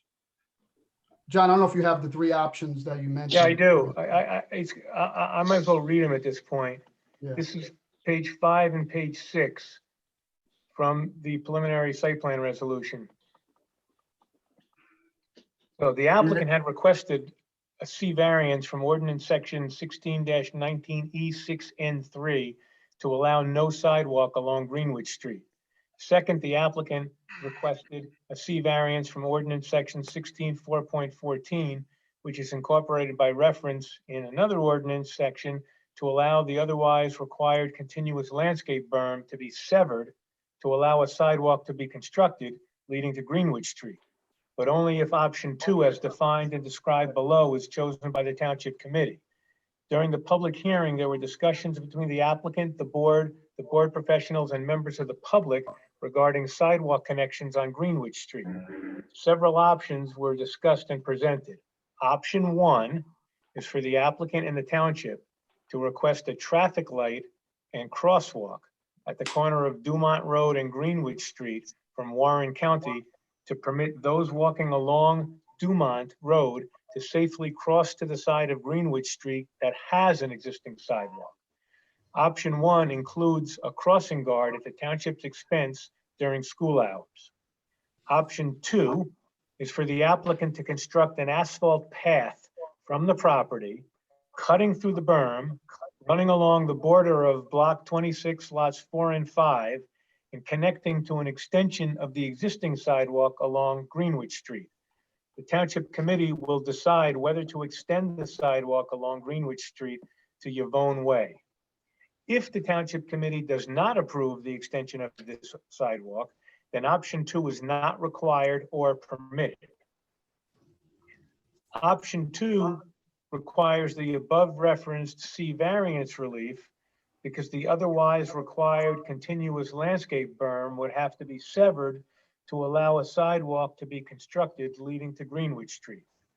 The board takes judicial notice that subsequent to the hearing on the application and prior to the adoption of the within resolution, the Township Committee voted at its meeting held on June 20th, 2019, to also explore an option 3, whereby the applicant and the township would request that Warren County install a crosswalk with blinking crossing lights at the intersection of Greenwich Street and Dumont Road. Option 3 would also involve a crossing guard during school hours. Those are the three options. Now, let me go back down to the condition. Is the primary concern with kids getting Hold to on, the just school? scrolling down. I mean, that's the You concern. have to ask Mike, I don't know. That's No. one of them, yes. That's my. I don't remember. I'm looking- Yeah, because I'm looking at this on a map. I mean, it looks like a fairly long haul, but I don't know if those kids would be within the radius that I presume they would have to walk. I don't know. So Ray, here's the sidewalk condition. The applicant shall request that the Township Committee select option 1, option 2, or option 3 as described above. Now, I've just read them. For the proposed improvements in lieu of providing a sidewalk along Greenwich Street. It is understood that Warren County approval will be required. Under all options, the applicant shall be responsible for installing at its own cost and expense the improvements on the property only. The township and/or county shall be responsible for improvements not located on the property. The final site plan submitted to the board as part of the final site plan review and approval process shall incorporate the sidewalk option chosen for implementation by the Township Committee. You guys ask me sometimes, why do I make the resolution so long? This is exactly this type of situation where if I had no recollection, other than the fact that there was some condition in the resolution, what the deal was, and I wrote it up in detail at the time, so if someone looked at it later, they can see what your guys' thinking was at the time. And Let when me, we're let talking me, about a sidewalk along Greenwich Street, we're not talking about just on the property. We're talking to connect somewhere, correct? well, let me, it's important. Let me interject two things. Two of those three options are infeasible. Right. And I'll explain why. Number one, the installation of the signal. That was brought up at our field meeting. That to me is the safest, best option, to be honest with you. However, the county said that the traffic volumes at that intersection, and we all know the intersection, it's a pretty busy intersection. The traffic volumes do not warrant a signal. Signal that the county would never support a signal at that intersection. Option two, which was cutting through the berm in the back and going through the other parcel, lot 5, I believe, whatever the lot number is, the township parcel. That cannot be done because that's on the township Rossi. And it cannot be a sidewalk, a pedestrian walkway cannot be installed on that property. So that leaves only option 3 as a viable candidate. And that's why we were focusing when we were out in the field and looking at a method to allow pedestrians at some point to get from the south side of Greenwich Street, this site, to the other side. And allow them obviously to get to Home Depot and ShopRite. And I keep picking those stores, but we all know what I'm talking about. Because clearly there's going to be pedestrian traffic looking to go there. So it's an issue. It's a concern that has to be resolved, and it can be. The flashing lights, which is what we call a mid-block crosswalk, is probably the best option. And that's similar to what is already not much further away if you head east on Greenwich Street to Thomas Stewart Park. And the crossing at Greenwich Street on Thomas Stewart Park, where that's a mid-block crosswalk. That to me is probably where this is going to end up. But again, that's between Dynamic, and Dynamic is the engineer working for Ingerman on the project, and the county, and of course some input and review from the township, this board and the township committee. Mike, did they factor in the increased traffic with the development? I don't know. I think actually Jeff's traffic engineer actually had some information on that as well, if I'm not mistaken. Gary, it did include the traffic from our site as well. And it included pre-COVID counts because this is 2 years old. We were using counts from 2 years ago. So we were able to give the best, this was as good information as you could get to the county. And so, all these discussions that we're talking about were based on those numbers and reflected that. So yeah, I'm just surprised because the number of accidents that occur at that intersection now, I thought the county was already going to start leaning towards it at traffic lights simply because of the number of accidents. Yeah, it's just going to be worse. It's a bad intersection. Yeah. So the point, and I didn't intend to bring this up to spend a half an hour, 45 minutes on the crosswalk, but it is a pretty significant issue in the overall scheme of things with the project. And it hadn't been brought up, so I just wanted to throw it out there for everybody's information and update. So I think we had a pretty good overview, probably more time on the crosswalk than we would have liked, but it is important because it's going to come up again at preliminary and final. So unless there's any other questions from any of the board members, I think we can wrap this up. And Ray, I have 2 questions. I'm sorry, who was that? Bill? Yeah. Go ahead, Bill. Okay, the pumping station, will that be the responsibility of Ingerman? Yes. Okay. The second question is, if you're planning, if everything goes well, construction to start first quarter of 2022, when do you anticipate occupancy? This is a 14-month build usually. So if you're thinking, 2023, let's just pick a day of March 1 for a start.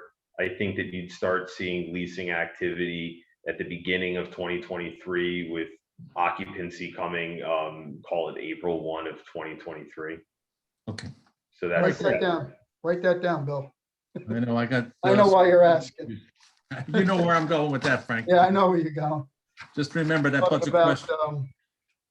a proposal by the school board of why they made it an increase. Yeah, they're worried about, They're worried about school population. Yeah. So Bill's trying to get that date. sure.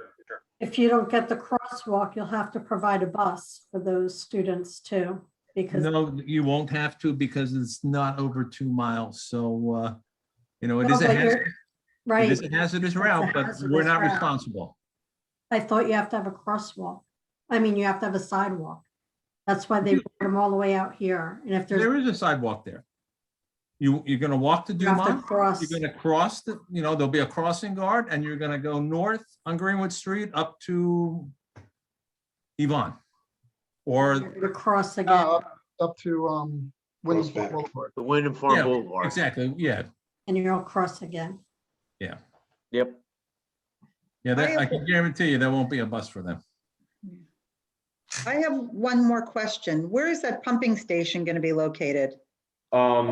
That's still, it's still being, we're working on it, but the probability is that it will be, near where the basin used to be. Because we have to get out you have to pump out into Greenwich and then. So it's going to be on the Greenwich Chase side, It'll be by somewhere. Greenwich Street? It'll be somewhere in general. First off, I don't want to be clear. We haven't settled on anything yet, specifically with that. That's the last piece of this puzzle. But we do have to pump at some point into Greenwich Street. So I'm not sure where that goes, honestly. Yeah, it clearly will need to be located somewhere along the Greenwich Street frontage, though. I mean, good. The flows from the buildings will be routed to this pump station, and then the flow has to go east on Greenwich Street till it crosses to connect with the existing manhole in Greenwich Chase. So it's going to be there. Exactly where to be determined. Yeah. Jeff, did you give up on trying to get that easement on the two homes, on one of the two homes? Well, so the story with that was, and I've had initial conversations, but the real issue is that the trade-off between, 10,000 cubic yards of import versus the pump station and having a cleaner path forward on that.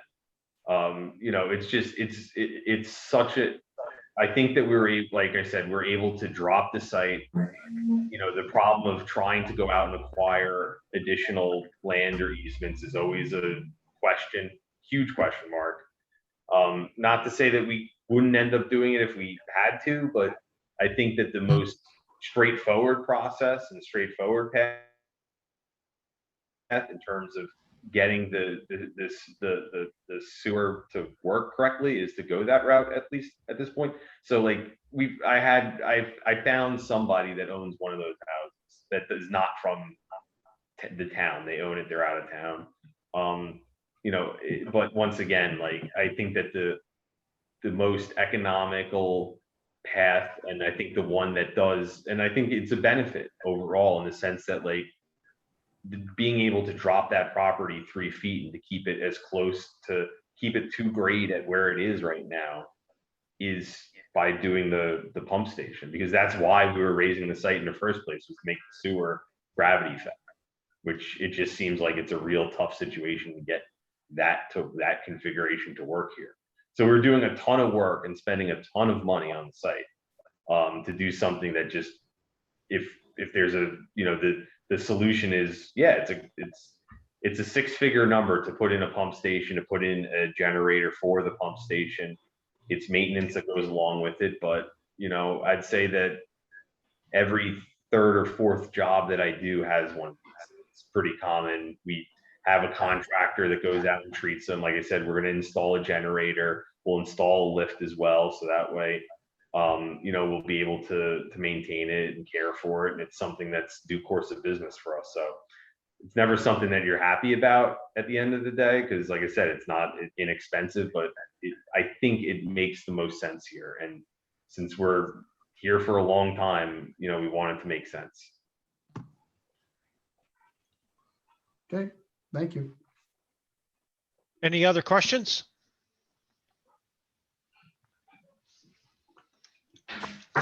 Any questions from the public or? Well,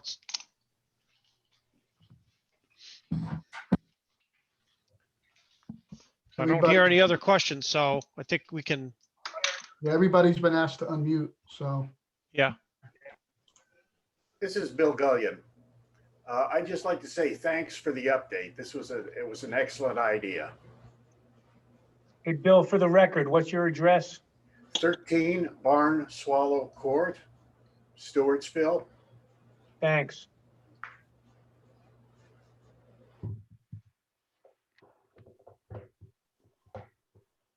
And that brings us to the next item on the agenda, which is the Jeff. affordable. Jeff, thank you very much. Have a nice night. All right. Thanks to the board. Remember, Jeff. And Thanks, Jeff. Jeff, send me Yep. that rendering tonight, please. We'll do. Okay. I'll do it right now before I get up. All right. Thanks, Jeff. John, take care. Everyone else, take care. Have a great evening. All right. Thank you.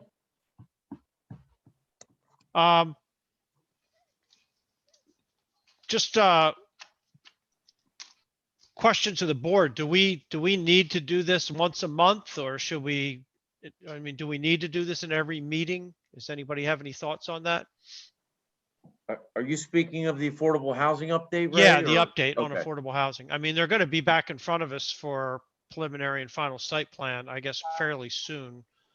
So I don't know if we need to do this every month or if we Well, can. we don't need to have Jeff here, but we could have it like a section where if John, he doesn't have to say anything, but if John has something to bring to the board, that's his chance to do it. I don't have a problem with that, Ray, and maybe people have some questions that I can answer. I just figured this time, so much time had gone by, it was better to have Jeff do it than me. I mean, Yeah, That was plan very was very- informative because I saw site plans going by on email and, significant changes to landscaping and things like that, which I didn't bring up tonight, but I think that certainly will come up during the preliminary and final site plan. Yes, I think we leave it on as a monthly item, and if John gives John a chance to give us any updates on it. Yeah, but I'm saying it didn't just give me a chance. It gives board members a chance if they have any questions that they want to ask, they can ask on a monthly basis. Frank, more for them to ask me. If I think have something that I have to bring to them, I Yeah, will. That's fine. Yeah, that More works. for them to ask me than for me to, Yeah. say things to them. I don't think anybody's accusing you of not sharing the information, John. Don't worry. But yeah, and you and Mike and Kara at some point may all have updates for us that you can volunteer, but we'll leave it on there and it may or may not involve any time depending on what's going on. Is there a similar update on the other project? Or That was gonna be my next thing, so I wanted to see if we could put that on for next meeting, John.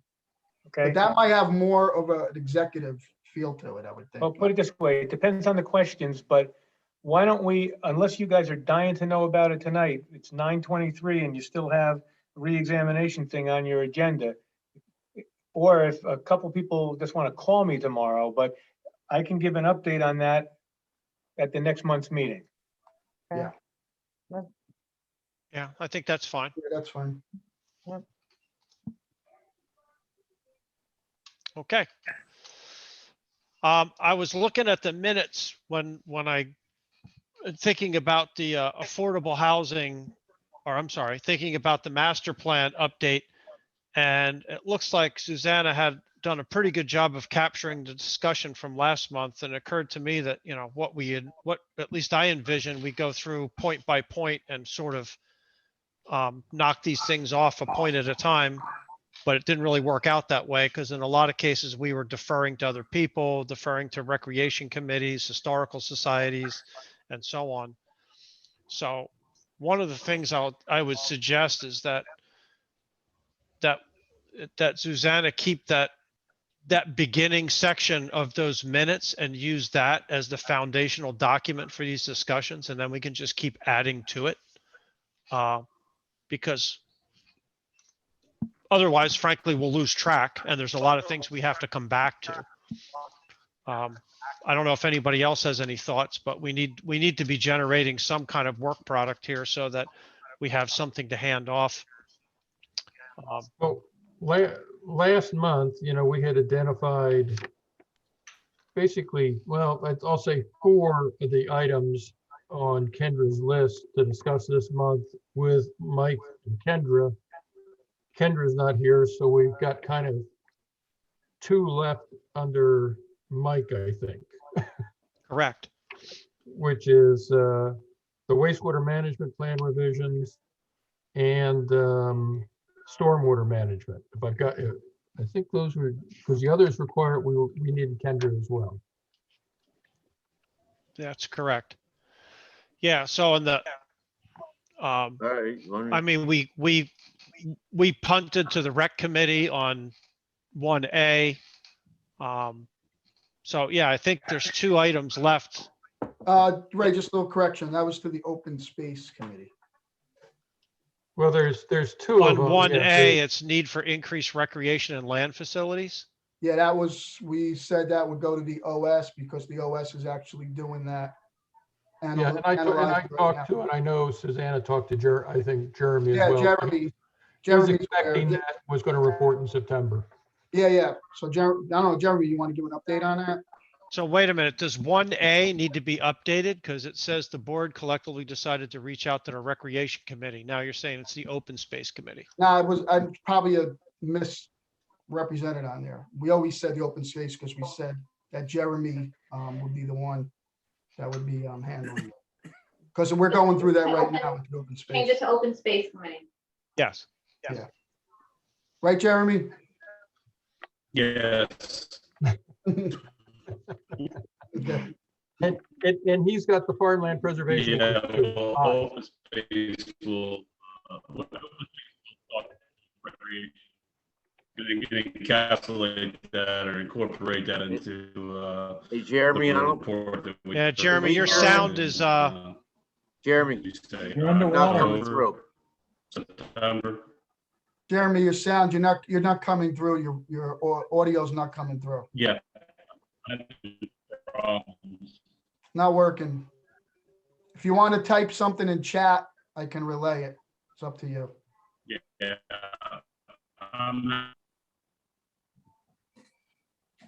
Did he drop? Looks yeah, like maybe he's going to try to log back on. Okay. Yeah. In the meantime, there was two sections that Mike was going to be able to report on without the planner. Mike, do you have any update on that? Yeah, it's pretty quick and simple, actually. They are, Ray, because I don't believe I was at last month's meeting. It was stormwater management, wastewater management, correct? Correct. Yep. Okay. Let's start with the simple one, stormwater management. The state of New Jersey just recently upgraded all their regs governing stormwater management, which required all the municipalities to update their ordinances by actually March of this year. We worked with the township committee and Attorney Lavery, and those ordinances have been updated and adopted. So from the perspective of statewide compliance, we've adopted the current ordinances and they are on the books. So stormwater management is what it is. You know, the rules are established by the state and not really by the township. So that's that. Well, before I go into wastewater management, any questions on stormwater management? Well, there is a stormwater management plan, right, that was adopted in 2005. And I don't think does it need to be updated? That was the principal question. Yes, it's clearly, it's absolutely, without even looking at it, and I'm sure we did it. I'm Yeah, you did. sure we did. That it's got to be outdated. If for no other reason, Bruce, than what I just said and the new ordinances, because there are now different design requirements and, water quality and recharge and all of that good stuff that has been changed. And in that plan, you had like zone charts of different things, and all of those zones, as far as I know, most of them have changed. They're not even the same zones anymore. Oh, they're definitely changed, like significantly changed, I'm sure, from 2005. That was before the RCD and so forth. So. Right. So the stormwater management regulations have all been updated to be consistent with the state, but the actual stormwater management plan in our town is outdated. That's what I'm hearing. Ray, it's inconsistent with the master plan element. So if I get that, then the recommendation from this board, since we don't sign checks per se, would be that the stormwater management plan be updated to be consistent with the state regulations and our current ordinances. I would agree with that, yes. Now, I would also have to say, and whether this is out of turn or not, the township, I think, has bigger fish to fry relative to the master plan, re-exam, amendments, examination, all the above. I don't disagree with that, Mike, but the job of this board is to basically say, I come know. up with the report, and the report says, yes, we have to do. Yeah, The report should include that. You're right. The report should include that recommendation. Yep. Does anybody else have any comments on stormwater? Go ahead, Joe. That sounds like it becomes a one sentence recommendation in our master plan review. Yeah. Bruce just stated. Yep. Okay. Yep. Well, in the past, I'm looking at the 2012 thing. We like to use the words ongoing recommendations subject to funding. Yeah. Well, I'm sure it would be wordsmith, Big Paul. bulk of it. I'm sure it would be wordsmith, but sounds to me like the land use board's finding would be, and of course, it has to be written up, and I guess we would vote on it eventually, but it sounds like our draft would be that the stormwater management plan has to be updated to be consistent with the master plan and regulations. Ray, I it's mean, the exactly what opposite. Bruce said. Ray, it's the opposite. The stormwater master plan element has to be updated to become consistent with the ordinance. This is asked backwards, but that's the truth. All right. So, Mike, I think that's a wrap there. Is there anything else that to close it? Nope, that's a wrap. So we actually have H kind of done preliminarily until we actually have to write up the report. I told you it was Paul pretty made a good simple. comment, subject to available funding will probably be attached to a lot of these things. And I think also something about subject to competing priorities within the budget. I'm sure there's like you funding. said, Mike, this might not be the biggest fish we have to fry at the end of the day. So the wastewater management plan revisions, I think there's a little bit more to that one in terms of telling us where we're at on that. Significantly. All right. Wastewater management plan has gone through numerous revisions, excuse me, and updates over the past 20 plus years. And it also absolutely needs to be updated in accordance with both the zoning that's in place right now and any potential changes that are going to occur based upon this master plan reexamination exercise that the board's going through right now. what has been the problem, if some of you folks can, I'm sure will recall, is the roadblock we get at the Highlands. Because there has been the debate of the course of the approval of the wastewater management plan. Obviously, it needs to be approved by the DEP.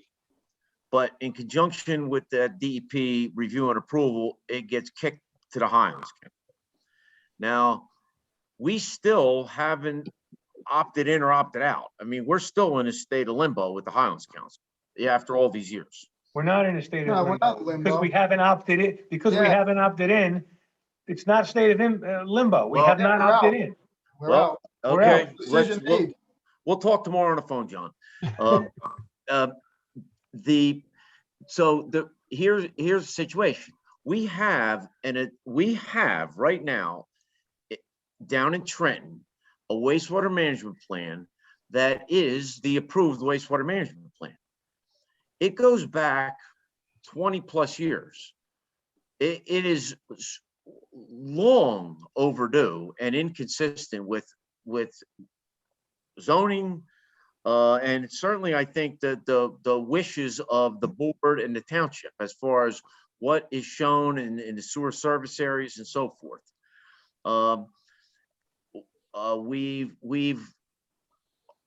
The last update of the plan was probably in 2012, maybe. Sounds about right to me. What's that, Bruce? Well, I remember when we did one on the sewer subcommittee then. I don't know if you did anything since then. Yeah, I have it 2012. Yeah, now here's the issue though, and the problem is we updated, and that was with through the sewer subcommittee and Joe Pryor and Cupper. So that was Cupper back then. Now it's JMT, and Joe's successor Dan Madden is the sewer guy, the sewer engineer. We developed and crafted and concluded with a wastewater management plan that the township was happy with, which was consistent with the zoning at the time, the flow expectations, the capacity we have left available from Phillipsburg, and all the above. But it never got approved by the DEP. So therefore, it may be our wastewater management plan, but it never got approved. And in the eyes of Trenton and the state, is not a valid wastewater management plan. So that's the issue with the WMP. So that was a 2012 plan, you're saying? Yeah, but we're still operating on a 1990 plan or something. Right. So the plan that we have sitting in Trenton that hasn't been approved is from 2012, which is still coming up on being 10 years old. Yep. So what are the chances that that plan is even still accurate based on the That changes plan in the town? is probably actually surprisingly close, Ray, because there hasn't been any zoning changes in the last 10 here. I mean, it really hasn't been. The RCD was in effect and so forth. So, but it's clearly not directly on point by no means. Now, a question, Mike, did that, is there a sewer element to the master plan? And did that plan, was that in there, or did that require that to be developed, or? John, the wastewater management plan is not an element of the master plan, correct? No, No, it's not. No. Wait, hold on. Yeah. I don't know if ours, Go ahead. I don't know if ours is or not. Let me just look in the MLUL section 28 and see. I don't think a WMP is an element of the master plan. A utility service plan element, analyzing the need for and showing the future general location of water supply, drainage, flood control, sewerage, and waste treatment. Okay, it's utility, it's under the utility It's element. under the Okay. utility service plan element of the master plan. That's where I was confused. Okay, because it's under utility, not WMP specifically. Okay. Correct. The WMP is a separate thing, but the township, listen, if the township's utility plan element, which includes sewer, says it should be XYZ, and the DEP has not accepted XYZ, the township's plan, master plan element can still be XYZ if that's what the township wants it to be. That's what the master plan element should say. So is our utility element, I mean, do we have one? And is it up to date or at least consistent with the 2012 plan? Was there anything in Kendra's report about a utility plan element? 'Cause I don't remember that. I don't have it in front of me. I have to go find her report. From my recollection is that the township of Greenwich has never adopted a utility plan element per se. There's been components such as the WMP, but not a full, like, there's never been a stormwater. There's never been a potable water plan. That they do not exist. Yeah, just so no one gets nervous, right? The only required elements, there are 3 required elements. Statement of objectives is required. The land use plan element is required. Those are the only 2 required by the MLUL section 28. A housing plan element is required under the Fair Housing Act. Those are the 3 required elements. Everything else is optional. Yep. Okay. Exactly. So we don't have a utility plan element at this point, No. because I'm pretty sure it wasn't in the review that Kendra did. So the Probably question is, not. do we want one? It might be a bigger question than we want to tackle right now because But we still do have a wastewater management plan as part of it, which I don't even know if that, I know we're not Quite frankly- updated with the state, but is it updated in our plan? Here's the question, Mike. Who adopted our WMP? If the planning board adopted it, it's a master plan element. If the township committee adopted it, it's not a master plan element. Who adopted the wastewater management plan? I will ask for let's say to allow me to double check this tomorrow, but I do not, it was approved, all these WMP amendments, the development, the plans, the submittals, the sent to Trenton, to the Highlands, were all through the township committee, That's what I not the think. board. Right, that's what I think. You should just confirm it. If Well- that's the case, then you guys don't have a utility plan element and the wastewater management plan is a wastewater management plan, but it's not a wastewater management plan element of the master plan. Except that Kendra, brought it Yeah. out. I understand. Kendra found the document. She's the brand new planner. She saw it. It said, Okay. it said wastewater management plan. She made didn't an that come from assumption. the last review, John? Wasn't she working off the last master plan review? She was working off of the review, but you would assume that because the master plan, the previous review said it needed to be addressed, and she's asking, was it addressed? Right. So if the previous review made that recommendation, you can still make that recommendation, even if it's not, technically a master plan element, but this falls under the category, you learn something new every day. I never thought to ask the question until just now, this discussion on who adopted it.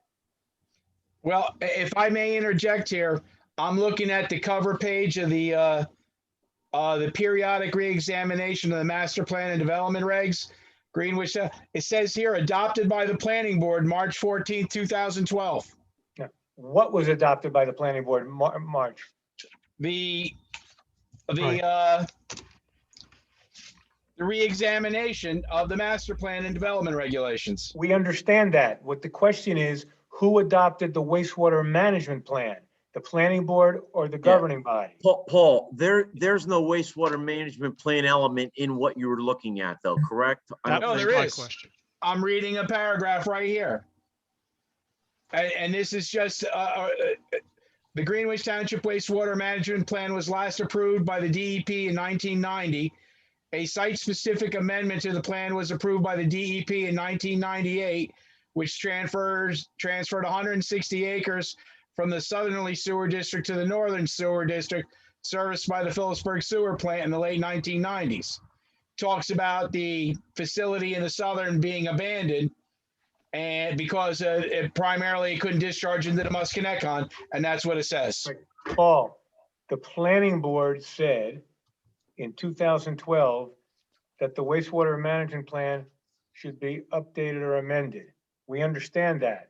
What I'm saying is not until 5 minutes ago did we ever discuss who actually adopted that wastewater management plan. What we're saying is if that wastewater management plan was not adopted by the planning board, okay, the planning board can make any recommendation it wants, but technically that wastewater management plan is not a plan element of the master plan. That's all we're saying. Okay. That's what Mike's going to confirm tomorrow. And this is a master plan review. Right. So we could recommend that we add that element in there if we need to, but at the end of the day, Well, I'll just add this as a comment. That is probably one of the most important documents relative to governing development activity that a township can have. It's as important as your zoning map. Mike's 100% right about that. right now, we don't have anything that's been adopted, at least No. not by the state. No, it's very old. It's very old. Oh, okay. I'm sorry. Yeah, it goes back to 1990, maybe amended 1998 and so on, Yeah, but we don't and have anything 98. current. And then Paul, very good job, Paul, with that referencing the 98 amendment, because that was the Dow property, basically. That was putting Dow in the northerly sewer service area. That also included the sewering of the Napa site. So, yep. So it sounds, I mean, it sounds to me like we need to have a recommendation from the land use board that the wastewater management plan needs to be updated. And that's something that is important for the township because it impacts development, correct? Directly on point, yes. Very, very much so. So if we don't have that updated, then we could be at risk of, high density, yeah, unintended development. Unintended consequences is exactly right, Ray. Yeah. So I know we're not going to try to set priorities, but there's still zoning protection though. I mean, there's other things, but Right. it's part of the big picture. Yes. Yep. it's one of the levers that we have to control development Yep. at the end of the day, and it's a big one, Yep. along with the zoning. Yeah. So it seems like we need to make a recommendation that the wastewater management plan be updated. Now, if it's updated and adopted, but do we want to say updated and adopted by the land use board to make it an element of the master plan, or does it matter if the township committee updates it? Because I mean, obviously, nothing's been approved by the state since 1998. What are the consequences of that? I mean, what are the consequences of not having it approved by the state? I mean, Mike, correct me if I'm wrong, but we do have defined sewer districts right now, right? Yes. Yes, we do. I mean, that's what they go by. Yep. So it's not like we don't have anything, just for everybody to know. I mean, we have defined sewer districts. And those are based on 1998, I guess, would be the last time it was approved. Yeah. Yep. Yeah. The 98 plan, I would have even forgotten exactly. Yeah, late 90s. Okay, that makes sense. As Paul stated.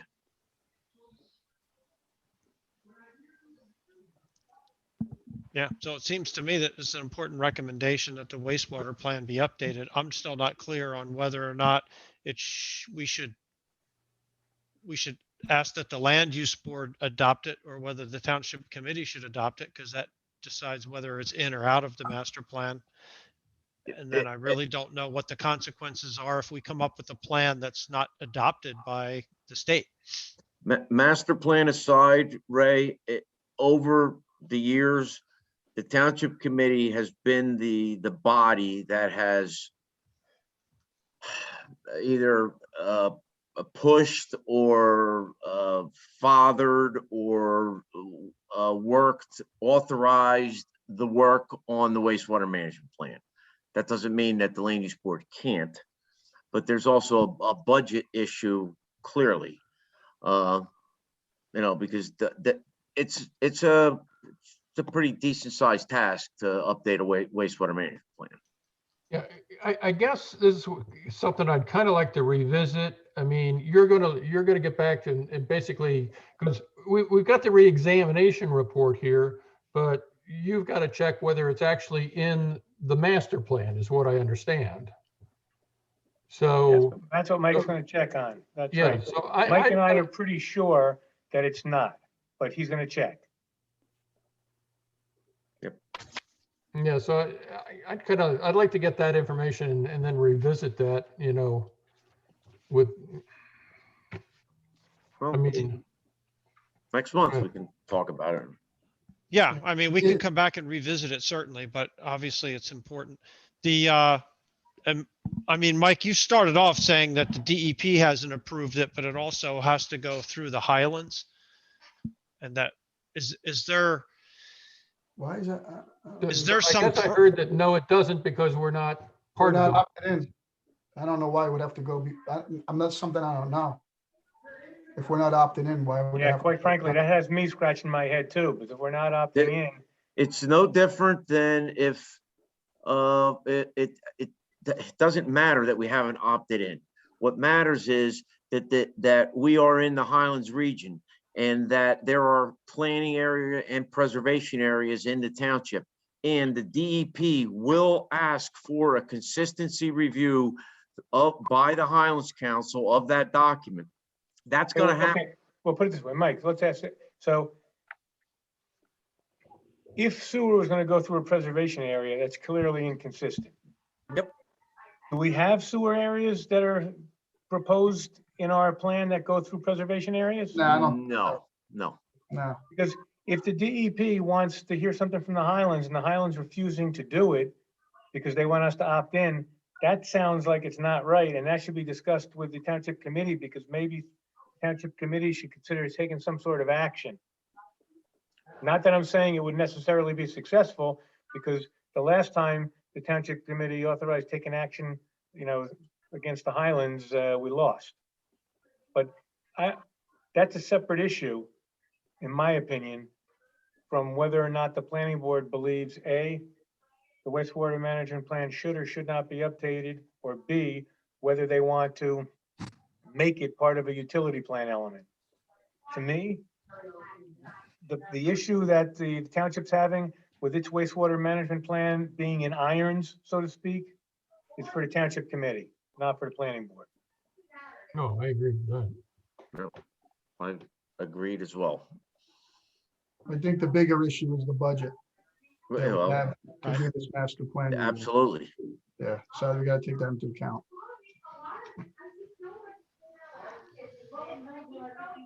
so I think on wastewater management plan, we basically, Mike, you'll get back to us and let us know if it's in there. We don't think it is. And it sounds to me like we'll recommend that the township committee update it, but not necessarily have it adopted by the land use board. Yep, that's where I think you guys are gonna wind up. But what would happen if that goes just the way you said, Ray? Then then the township's gonna adopt a plan, or not adopt. They're gonna Mike, the approve township a committee- plan. Township committee doesn't have to do anything.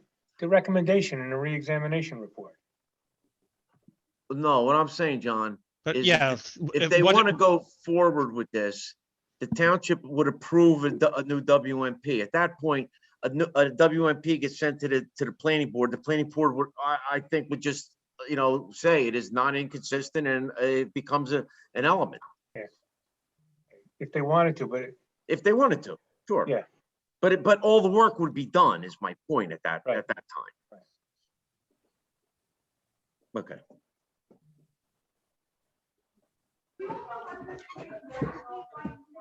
We also had a question. Susanna, did you ever hear back from Dave Beretta? No. Or was it, maybe it wasn't the zoning officer? There was Oh, a it's not question Dave about Beretta. houses of worship. Yeah, Larry, I did email him. Larry, I'm sorry, Um, Larry Crowley. Yeah, his response, he provided me the permitted uses in the zone. So I responded to him, that we're looking for the conditional permitted uses. But I believe he's only in on Tuesdays, I believe. So I haven't heard back from him as of yet. So he basically answered the wrong question. So we have to wait to hear from him again. Right. Gotcha.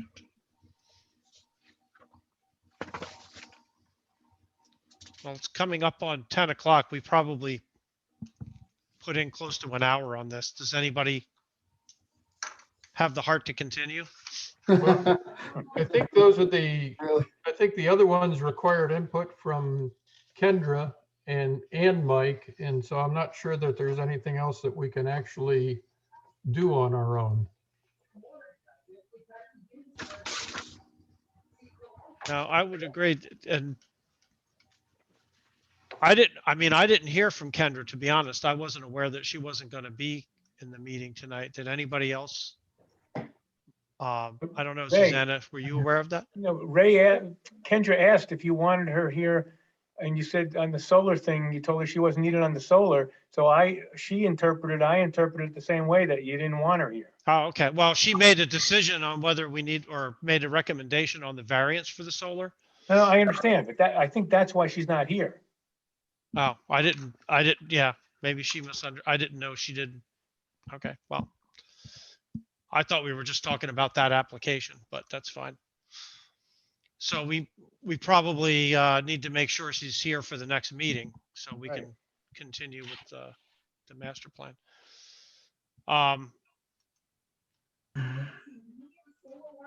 So that's the end of the agenda in front of us. I wanted to let everybody know on the board that I put my house on the market recently, and the way things are going, it looks like things are moving pretty quickly. Oh, how about you? Yeah, Good timing, Mr. Buckwalter. How about well, that? we take advantage of it. For once, I'd like to buy low and sell high. We'll see how that goes. But because of the pace that things are moving, I think it would be a good idea at this point if I was to resign as chairman so that you guys could pick another chairperson to continue for consistency. I may still be around in, in June. I doubt very much I'll be around in July, but it's possible. So at this stage of the game, I think it would be a good idea, just for a smooth transition, to consider putting someone else in as chairman. And Okay, so Ray, to clarify, you're resigning as chairman, you're not resigning from the board. no, I'll still be around, and I think, it may take some time for the township committee to staff the board. So I'll be happy to participate for another month or so until that happens. But in the meantime, I think it's a good idea to get someone else to take the lead, so there's consistency. So are you recommending that the board discuss that right now and elect, you're resigning? I think it makes chairman? sense. I mean, I think it makes sense that we nominate that I step down or resign as chairman. Then we can take nominations for a new chairperson. We did that next meeting, so we could all think about that, so if that's all right. I don't know. I mean, what would? I don't know, it just hit me. It just hit me. I don't even know who I don't have a problem with anybody, but I don't even know who I would nominate, Well, it's the same process we do in January when we go through the reorganization. I know, but we have a slate of members, so unless the new person coming on would be. We all know it's coming and we usually think about it. That's all. I mean, I don't know. That's just my recommendation. If everybody wants to do it now, that's fine. Yeah, I don't know. I would recommend we do it now. 'cause- Ray, why don't you do a straw poll of people and find out if they want to do it right now? All right. Show of hands, I guess. Who wants to do it? Wants to do it now versus? Okay, so I'm counting one. I can do I it. can't count. Fiamma, Buckwalter, Cullen, Beam, Williams, Hill. There's Ann Blunt. And Oh, Blunt. and Pam. There's Pam. 8. Okay, so it looks like people, the vast majority of people want to do it now. So why doesn't someone nominate someone then? Well, do we first have to accept his resignation, or you don't have to accept his, I mean, it's just an No, automatic. No. Come on, listen, You Ray. mean you're not going to let me off the hook? Come on, Bill. That's right. Where are you moving to? Well, I'm not 100% sure. We have a house in upstate New York, so I'll probably Okay. spend some time there. But my son just got accepted to a PhD program in Philly. Oh, okay. We also have an apartment there, sometime starting in July, which we may or may not be. I mean, he'll be going there for sure. I don't know if we'll be there, but we got a big apartment in Philadelphia, so we could all go there if we want to. And then after that, I don't know. I'll probably figure out what the next step is. But You're gonna be cheering on the Eagles? well, I grew up in Malvern, so I grew up an Eagles fan. I guess I Okay. could. I guess I There could. you go. I guess I could force myself. You guys want to talk about football, or do you want to start talking about who wants to nominate someone for chair? I'll nominate Bruce Williams for chair. I'll second it. Let's see, are there any other nominations? Okay, so if there's no other nominations, then Susanna, why don't you call the roll on the motion, and there's a second for Bruce to be chair, and then I think the board should then vote on a new vice chair, but let's do the chair first. Paul Beam, Yes. Joseph DiCello, Yes.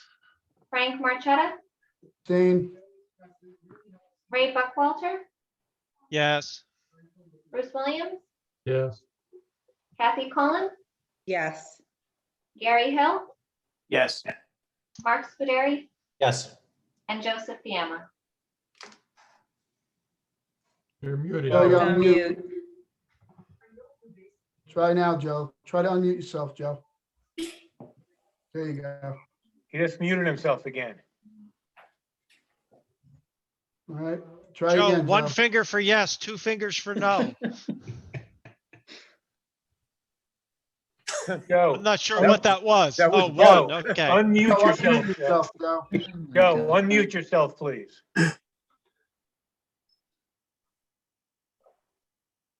There we go. How's that? That's That's good, Joe. What's the The vote? answer is yes. Okay, Okay. thank you. So Bruce, you want to ask for nominations for vice chair? Yes, can I have some nominations for vice chair? Kathy, Gary. do we have a Actually, second? Second. I'll abstain from, I'll reject from that. Thank you, though. I'd My like to plate's gonna be too nominate- full. He will not like to accept, he nominate will Mark not accept the Scary. nomination. Is that right, Gary? You're not accepting the nomination? Correct. I'm honored by the nomination, but my plate is a little too full right now. I won't be able to commit to 100%. I'll make a nomination of Bill Kanyuk if he'll accept. Yeah, I'll accept. I'd like to make a nomination of Mark Scuderi. I'll second the Mark Scuderi. Oh, Mark, do you accept the nomination as vice chair? hold on a second. Did everybody hear the nomination for Bill? Bill accepted. Is there no second? I understand. We're going to see if it could be a contested election. Well, I didn't hear a second for Bill. That's all I'm saying. There Before isn't we went on yet, to that. but we'll get there. Well, there was, okay. Okay, there was all never right, hold on, anything about it. hold on. You nominated Bill, right? Yeah, nobody Bill asked for a accepted second. That's all. I I'll understand, second but it. Frank, it's not a motion. Let's let me go. Nominating. Bill Kanick was nominated by Frank Marqueta. Is there a second for Bill? Yes. Okay, so Second. Joe seconded Bill's nomination. We have a Okay. nomination by Paul for Mark Scuderi, and I believe we had a second by Gary Hill. Yeah, but let's ask Mark if he accepts to be nominated. Yes. So if Bill is willing to do it, I would rather have Bill do it.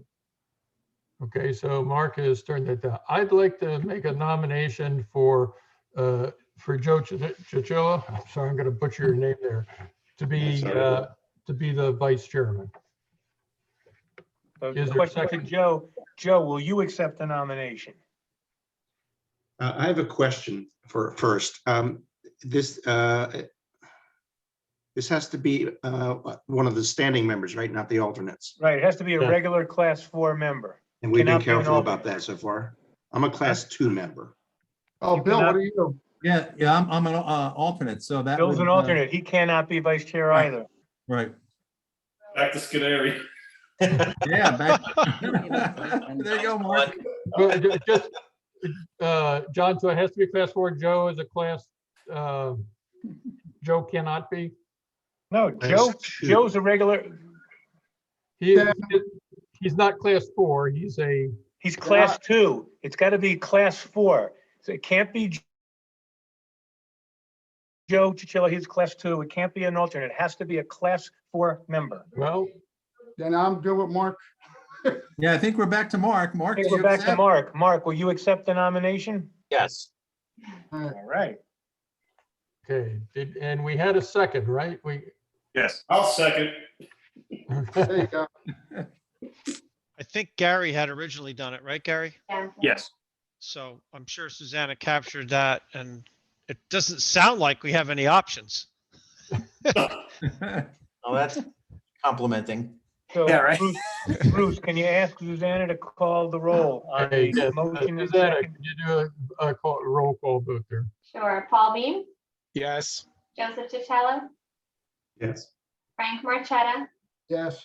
Ray Buckwalter, Yes. Bruce Williams, Yes. Kathy Cullen, Yes. Gary Hill, Yes. Mark Scuderi, Yes. and Joseph Yama. Yes. Congratulations. Congratulations, gentlemen. Congratulations to your sentencing has now begun. All right, well, with that I think we're done for the night. Can I have an all-important motion to adjourn? Motion. Motion. Second. All in favor? Aye. Opposed? Abstained? Motion carries. All right. See you guys. Good night, Thank you. guys. Good night.